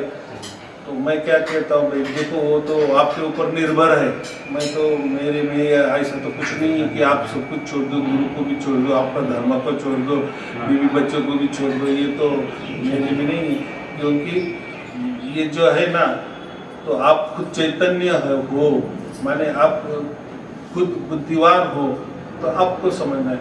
तो उससे क्या होता है, चलो आपको माता जी को दे दी कि ओम सोम दे दी, तो ठीक है, आपने कहा कि वो छोड़ना नहीं चाह रही, ठीक है, लेकिन उसका मतलब क्या होता है, ओम सोम का मतलब क्या होता है। जैसे बोलते हैं ना कि ओम सोम यही सतनाम है, सार शब्द है। तो जैसे श्वास लिए ओम, छोड़ दिए सोम, हो गया सतनाम। लेकिन ये इसका अर्थ क्या होता है, ये कोई भी शब्द, उसका अर्थ वही होता है कि मैं ही परमात्मा हूं। सो माने स्वयं, हम का मतलब स्वयं वो होता है ना, सो माने वो, तो वो मैं हूँ, मैं ही परमात्मा हूँ, उसका अर्थ अलग होता है। और हमने ज्ञान क्या किया कि परमात्मा अलग होता है, हम अलग होते हैं, और हम मंत्र क्या कर रहे हैं, जप रहे हैं, वो हमारे, वो हमारा, वो हमारे। उसका मतलब वो, बस वही मतलब सो का मतलब वो, माने वो माने कौन, जो परमात्मा है वो। हम माने मैं, वो मैं हूँ, माने वो परमात्मा ही मैं हूँ। तो फिर क्या फायदा, हमने अभी क्या सीख ली, हम परमात्मा नहीं है, हम तो, मैं तो यही बोल रहा हूँ ना कि अगर हम परमात्मा नहीं है, आत्मा परमात्मा नहीं होता तो वो क्यों करना, बताइए, वो क्यों करना ऐसा, बराबर। लेकिन आदत है, तो जाएगी। परमात्मा तो सब देख रहा है ना, लेकिन समझ महत्वपूर्ण है। वो तो चलो आदत के बहाने हम ओम सोम कर रहे हैं, वो एक आदत हो गई है। किसकी तम्बाकू की आदत होती है, बीड़ी पीने की आदत होती है, तो हम क्या बोलते हैं, छूटेगी, धीरे धीरे छूटेगी। एकदम छोड़ने की कोशिश करेंगे तो गड़बड़ हो ऐसे जाएगा। मेरा एक और आदत थी, इसीलिए सोहम मंत्र में एक और मेरा और आदत था, और इसका भी आदत है अभी तक से। उसमें तो आपके आशीर्वाद से हो गया, क्लियर हो गया। जीभ लौटाने, उसमें जो रस आनंद आता है, आप बता दिए उसमें, मैं सबको ग्रहण किया हूँ, मेरा छूट गया। तो कैसा है, इसका भी अभी भी है। नहीं कैसा है, वो अध्ययन के कारण माने, और अध्ययन भी देखो हमको गुरु खुद देते को हैं। जो हो रहा है तो हम दूसरे का बातें क्यों सुनना, ये भी बात है ना। तो इसलिए अनुभूति किसको कहते हैं, अनुभूति स्वयं को, अनुभव ये तो दूसरों को भी हो सकता है, किसी को भी हो सकता है, लेकिन अनुभूति इसको कि जो स्वयं को अनुभव होता है उसको अनुभूति कहती है, बराबर। तो ऐसे बहुत सारे पंथ है, बहुत सारे धर्म भी है, तो ऐसे ही करते हैं कि कान दबाओ सुनो, हो गया सार शब्द मिल गया। आँख दबाओ, मैं जो आँख दबाने की कोशिश करता हूँ ना, ऐसे पहले बच्चे छोटे छोटे बच्चे ना पीछे से जाते हैं, दूसरे का हाथ दबाते, जैसा आँख हमारे दबाई, आप भी दबा सकते हो दोनों हाथों से, जो प्रक्रिया दबाए तो प्रकाश दिखता है। तो ये गुरु लोग बोलते कि आपको परमात्मा का दर्शन हो गया है, आत्मा का दर्शन, आपका आत्मज्ञान हो गया, निकालो पैसा हमारा। ऐसा भी तो ये जो जीव होती है, जीव हमारे उल्टी करते हैं, फिर उसमें जो स्वाद आता है तो वो हमारा कप का रहता है, जो पित्त कप जो बोलते हैं वायु पित्त कप, तो उसका वो स्वाद हमें जीव को लगता है। तो क्या बोलते हैं गुरु लोग, ये अमृत अमृत रस है। भाई अमृत है तो बहुत अच्छी बात है। आप तो बहुत बचपन से करते होंगे, तो आपके घर वाले कोई मरे नहीं, आपकी पीढ़ी दादा परदादा वो भी नहीं मरने चाहिए, तो वहां से आ गए ना। तो ऐसा कोई अमृत नहीं होता है। अमृत का मतलब यही सार शब्द को अमृत कहा गया है कि जितने जी हम अमर होते हैं, और जितने जी हमें समझ में आ जाता है कि देखो हम तो पहले ही अमर है, क्योंकि आत्मा तो कभी मरता नहीं है ना, ये तो शरीर मर जाता है। लेकिन ये भी समझ आ गया ना, तो ये हमें अमृत का लाभ हो गया ना। अरे आपने क्या बात बताई, हम मरते नहीं, हाँ आप आत्मा हो, आप स्वयं हो, आप कभी मरते नहीं है, आपका शरीर जलाया जाता है, लेकिन आप तो जल नहीं सकते। गीता में तो लिखा है आत्मा को जलाया नहीं जा सकता, काटा नहीं जा सकता, सुखाया नहीं जा सकता, उसके टुकड़े नहीं किए जा सकते। कैसे किए? मैंने तो क्या कहा, वो तो चैतन्य है, वो तो ज्ञान स्वरूप होता है ना, अनुस्वरूप होता है, तो उसको क्या काटेंगे? वो तो दिखता ही नहीं, तो काटने की, सुखाने की, धोने की, टुकड़ा करने की बात ही नहीं ना, कितना सहज बात है। लेकिन उसमें लिखा है ना, तो ऐसी बात होती है। जैसा स्वयं को ज्ञान आ जाता है वैसा ही चलना, जब तक नहीं आता तब तक चलने देना। सुन लो तो ऐसा नहीं कि इन्होंने ऐसा बता दिया तो मैं ऐसा करना चाहिए, स्वयं को होना चाहिए ना। क्योंकि देखो आपको मोक्ष आपको मिलना है ना, इनकी वजह से आपको मिलना है या आपकी वजह से इनको मिलना है। क्योंकि जो भी जन्म जिन्होंने दिया है तो उसके प्रारब्ध से लिया है। और देखो जन्म के वक्त भी कोई हमारे साथ में नहीं था, जब मर जाएंगे तभी हमारे साथ में कोई नहीं रहता। माने हर जिसका हिसाब अलग अलग होता है, तो फिर उसमें क्या है, हर किसी का कर्म, देखो हर किसी का कर्म धर्म सोच विचार बोली भाषा रहन सहन खान पान सब कुछ अलग ही होता है ना। तो फिर वैसे उसका कर्म बनेगा ना, हर किसी का अलग कर्म बनता है। तो अभी ये ज्ञान हो गया कि आत्मा अलग होता है, परमात्मा अलग होता है, तो हम शोक की बातें क्यों करेंगे? चलो अभी वो आदत है वो भी छूट जाएगी, क्योंकि परमात्मा तो देख रहा है ना। लेकिन हमने कर रहे हैं तो इसका मतलब हम पाप कर रहे हैं ऐसा उसका मतलब नहीं होता है। मैं बचपन से ना जो भी मेरा शरीर के अंदर जाता था वो सोहम मंत्र से ही जाता था, लेकिन जिस दिन से मेरे को समझ में आया, आपके आशीर्वाद मिला, उस दिन से समझ गया। अभी वो भी जान दो, कोई तो बोलते जैसे मैंने ये जीवा का उदाहरण दिए, कान दबाने का उदाहरण दिए, आग दबाने का उदाहरण दिए, तो ये ऐसे जो नौटंकी चलती है जिससे से लोग पैसा कमाते हैं। तो किसी भी तो ऐसे बोलते हैं कि संत सम्मेलन नाम देते हैं कि सर्वधर्म संत सम्मेलन। तो हमको क्या लगता है कि हमारे गुरु ने तो अच्छी बात की कर दी, ऐसा कोई कार्यक्रम रख दिया 4 दिन का 5 दिन का कि सर्वधर्म संत सम्मेलन। तो जब हम जाते हैं ना तो हमें ये समझ में आ जाता है कि वो जो संत होते हैं सर्वधर्म वाले वो उनके ही शिष्य रहते हैं। लेकिन कोई वो आश्रम वाला रहता है, कोई दिल्ली वाला आश्रम का रहता है, तो कोई बॉम्बे मुंबई वाले आश्रम का लेकिन उनकी ही शाखा जो होती है या उनका ही आश्रम के लोग होते हैं। लेकिन देने में क्या देते हैं? सर्वधर्म सम्मेलन संत सम्मेलन। तो ऐसे ही फंसाते हैं लोग, जाते हैं अरे वो तो ये तो महात्मा तो मुंबई वाला महात्मा है, ये ठीक है वो अलग धर्म की बात कर रहे हैं लेकिन इनके ही शिष्य है। तो ऐसे फंसाने की बात बहुत अलग थलग होती है। कभी कभी मेरे को ना आवाज आता है फिर उसके बाद नहीं आता, कैसे होता है? सोच ये मैंने क्या कहा, चैतन्य का मतलब भी ज्ञान हो गया ना आपको कि ऐसा परमात्मा होता है तो आना ही चाहिए ऐसा कुछ नहीं, क्योंकि देखो वो परमात्मा के यहाँ से आता है ना।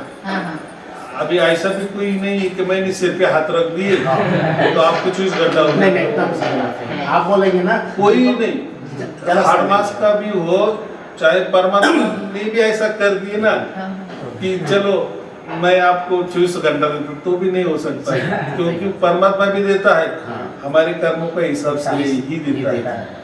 लेकिन ऐसा कभी नहीं मानना कि यार मुझे तो फिर थोड़ा दिया है तो परमात्मा नाराज है। नहीं, ऐसा नहीं।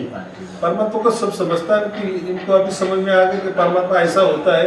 तो परमात्मा कोई टुकड़ों में नहीं होता या कोई वो अपूर्ण नहीं है कि अभी थोड़ा आया जब 24 घंटा हो जाएगा पूरा परमात्मा मेरे अंदर उतना है तब तक ऐसा नहीं होता। तो थोड़ा भी आ गया समझ, इसमें क्या है बोध, इसको क्या प्रबोध बोलते हैं, प्रबोध जो बोलते हैं ना, तो वो हो गया बस आपको मोक्ष मिल गया है। तो उसकी कभी ये नहीं करना चाहिए माने हम ऐसा है कि परमात्मा के ऊपर संशय ले रहे हैं, माने परमात्मा ही समझ में नहीं, संशय लेना माने परमात्मा समझ नहीं आया अभी तक नहीं। तो फिर इसके लिए क्या करना है? प्रवचन सुनते रहना, वीडियो सुन रही होगा, ये प्रसाद है। जैसे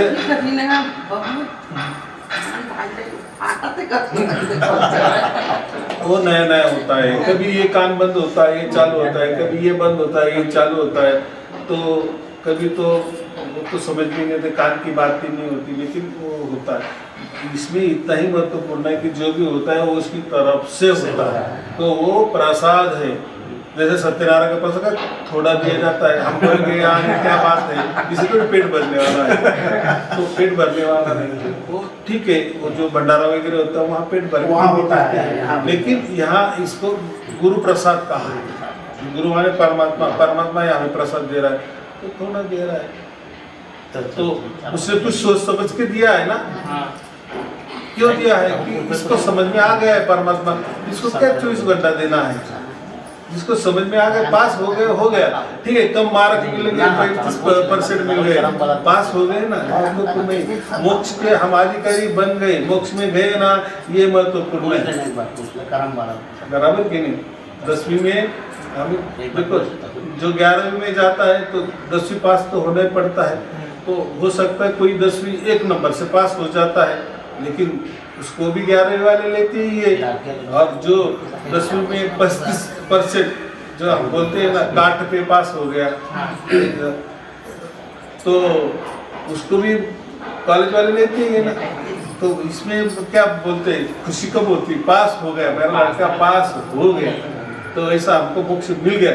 तो हमको उस टाइम थोड़ा मिल गया, 24 घंटा हो गया, वो नहीं दिखना, क्योंकि परमात्मा के इसमें संशय कर्म करो तभी तो फल पाओगे।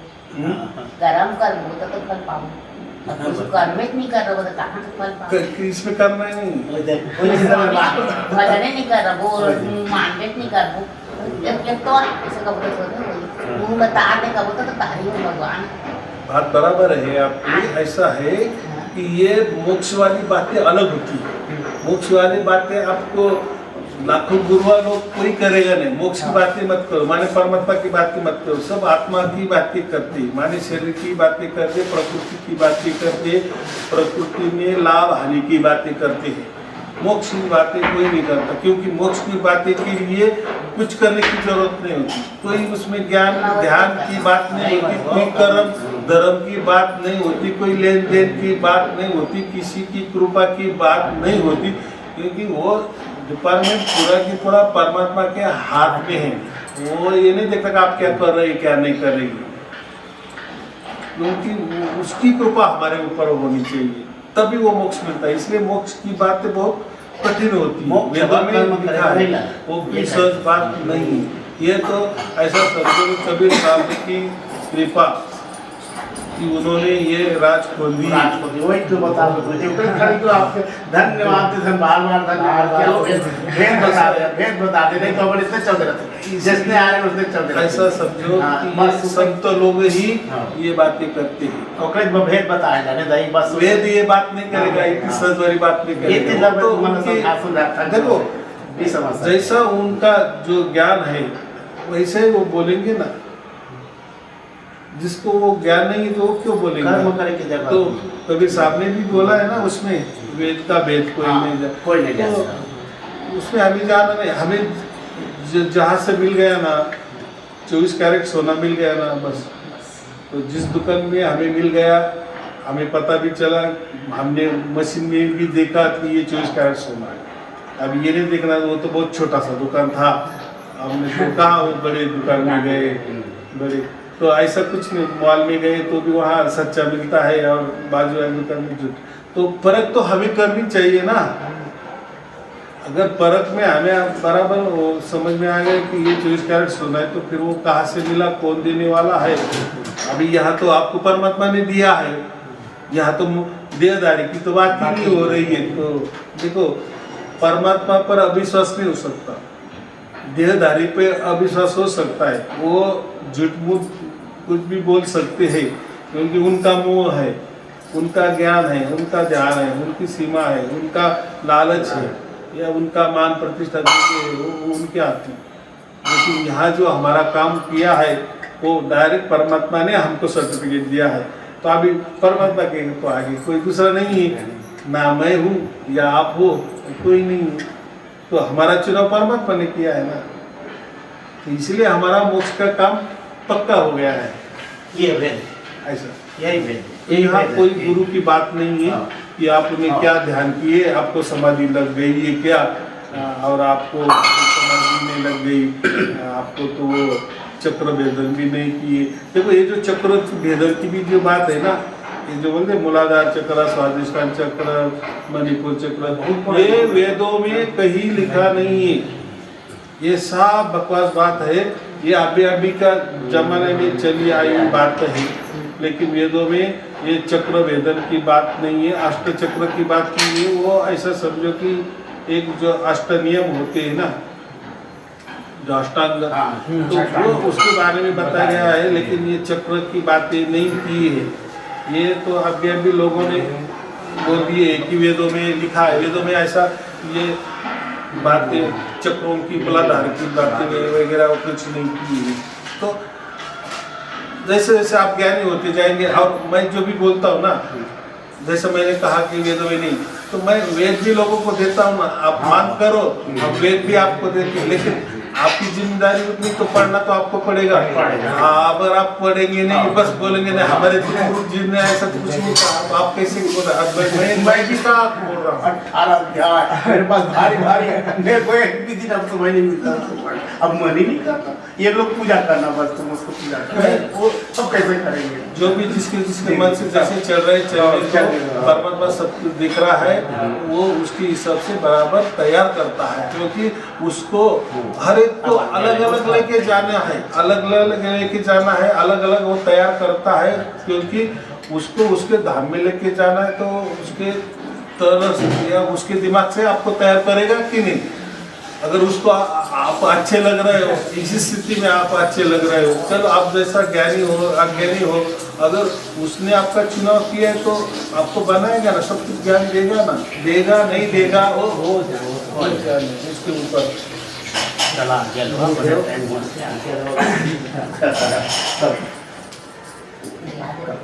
आपने हमको बहुत समय दिया, हाँ। उसके लिए कोटि-कोटि तो मेरा ड्यूटी है, आप इतने लंबे से आए। बताए बहुत बहुत धन्यवाद गुरु जी। मैं सबको आपको धन्यवाद करते ही रहता हूँ, हमारे साथ धन्यवाद।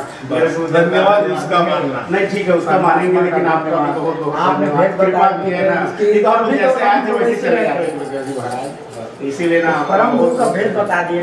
वही बहुत है, क्योंकि हम लोग भी धरती जब से है और तब से हम लोग है, लगता है मेरे को तो लगता है मैं धरती पे जब से लगता है, लेकिन अब नहीं रहूंगा। ऐसा है, आप जैसा थोड़ा टाइम मिले ना, थोड़ा धर्म ग्रंथ भी पढ़ने की कोशिश करा, और जो धर्म ग्रंथ मैं दूंगा वही पढ़ना, क्योंकि वो छोटा सा भी होगा और अर्थपूर्ण होगा, सहज समझ में आ जाएगा। और वो उसके लिए कोई ऐसा बंधन नहीं है कि बस आप पढ़ते रहे हो, जैसा टाइम मिलेगा थोड़ा एक एक दो पन्ना पढ़ते रहेंगे तो ज्ञान भी आता जाएगा। आपके आशीर्वाद से ना गुरुदेव जी, जैसा भी है मैं कुछ भी नहीं कर रहा हूँ, सब वही कर रहा है, करके ही कर रहा हूँ, बस मैं नहीं कर रहा हूँ, मैं है नहीं है तो ना इतना बढ़िया मैं शांति में हूँ गुरु जी। मैं बहुत क्रोधी आदमी हूँ, पता नहीं मेरा क्रोध कहाँ चला गया समझ में नहीं आ रहा, आता है थोड़ा थोड़ा आता है, लेकिन अब नहीं आ रहा है।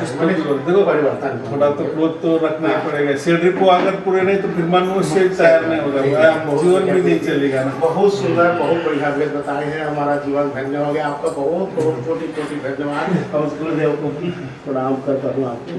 चलिए आप मेरा तो हर प्रवचन में आशीर्वाद रहता माता है, जी प्रैक्टिकली आए हैं। आपने जब भी अभी माता जी तो मेरे से तो उम्र ज़्यादा है, लेकिन अभी आ गई है, वो भी कोई चिंता की बात नहीं। मैं ज़्यादा क्या करता हूँ कि ये नहीं बुलाता कि यहाँ इतना लंबा नहीं सही, हम लोग बोले भी हैं, गुरुदेव हमारा बुलाते नहीं है, लेकिन हम लोग अब शरीर है मिला है, जो और आप भी हैं अभी धरती में हैं, जो आने में सक्षम है, परमात्मा का ही मतलब समझते हैं। जो कबीर साहब आए थे ना, बस वही समझ के हम दर्शन के लिए जो आने में सक्षम है वो आ सकते हैं, लेकिन आप इतने लंबे से आए हैं। ठीक है गुरुदेव, हमारा दर्शन हो गया, हम पवित्र हो गया, पाठ हो गया।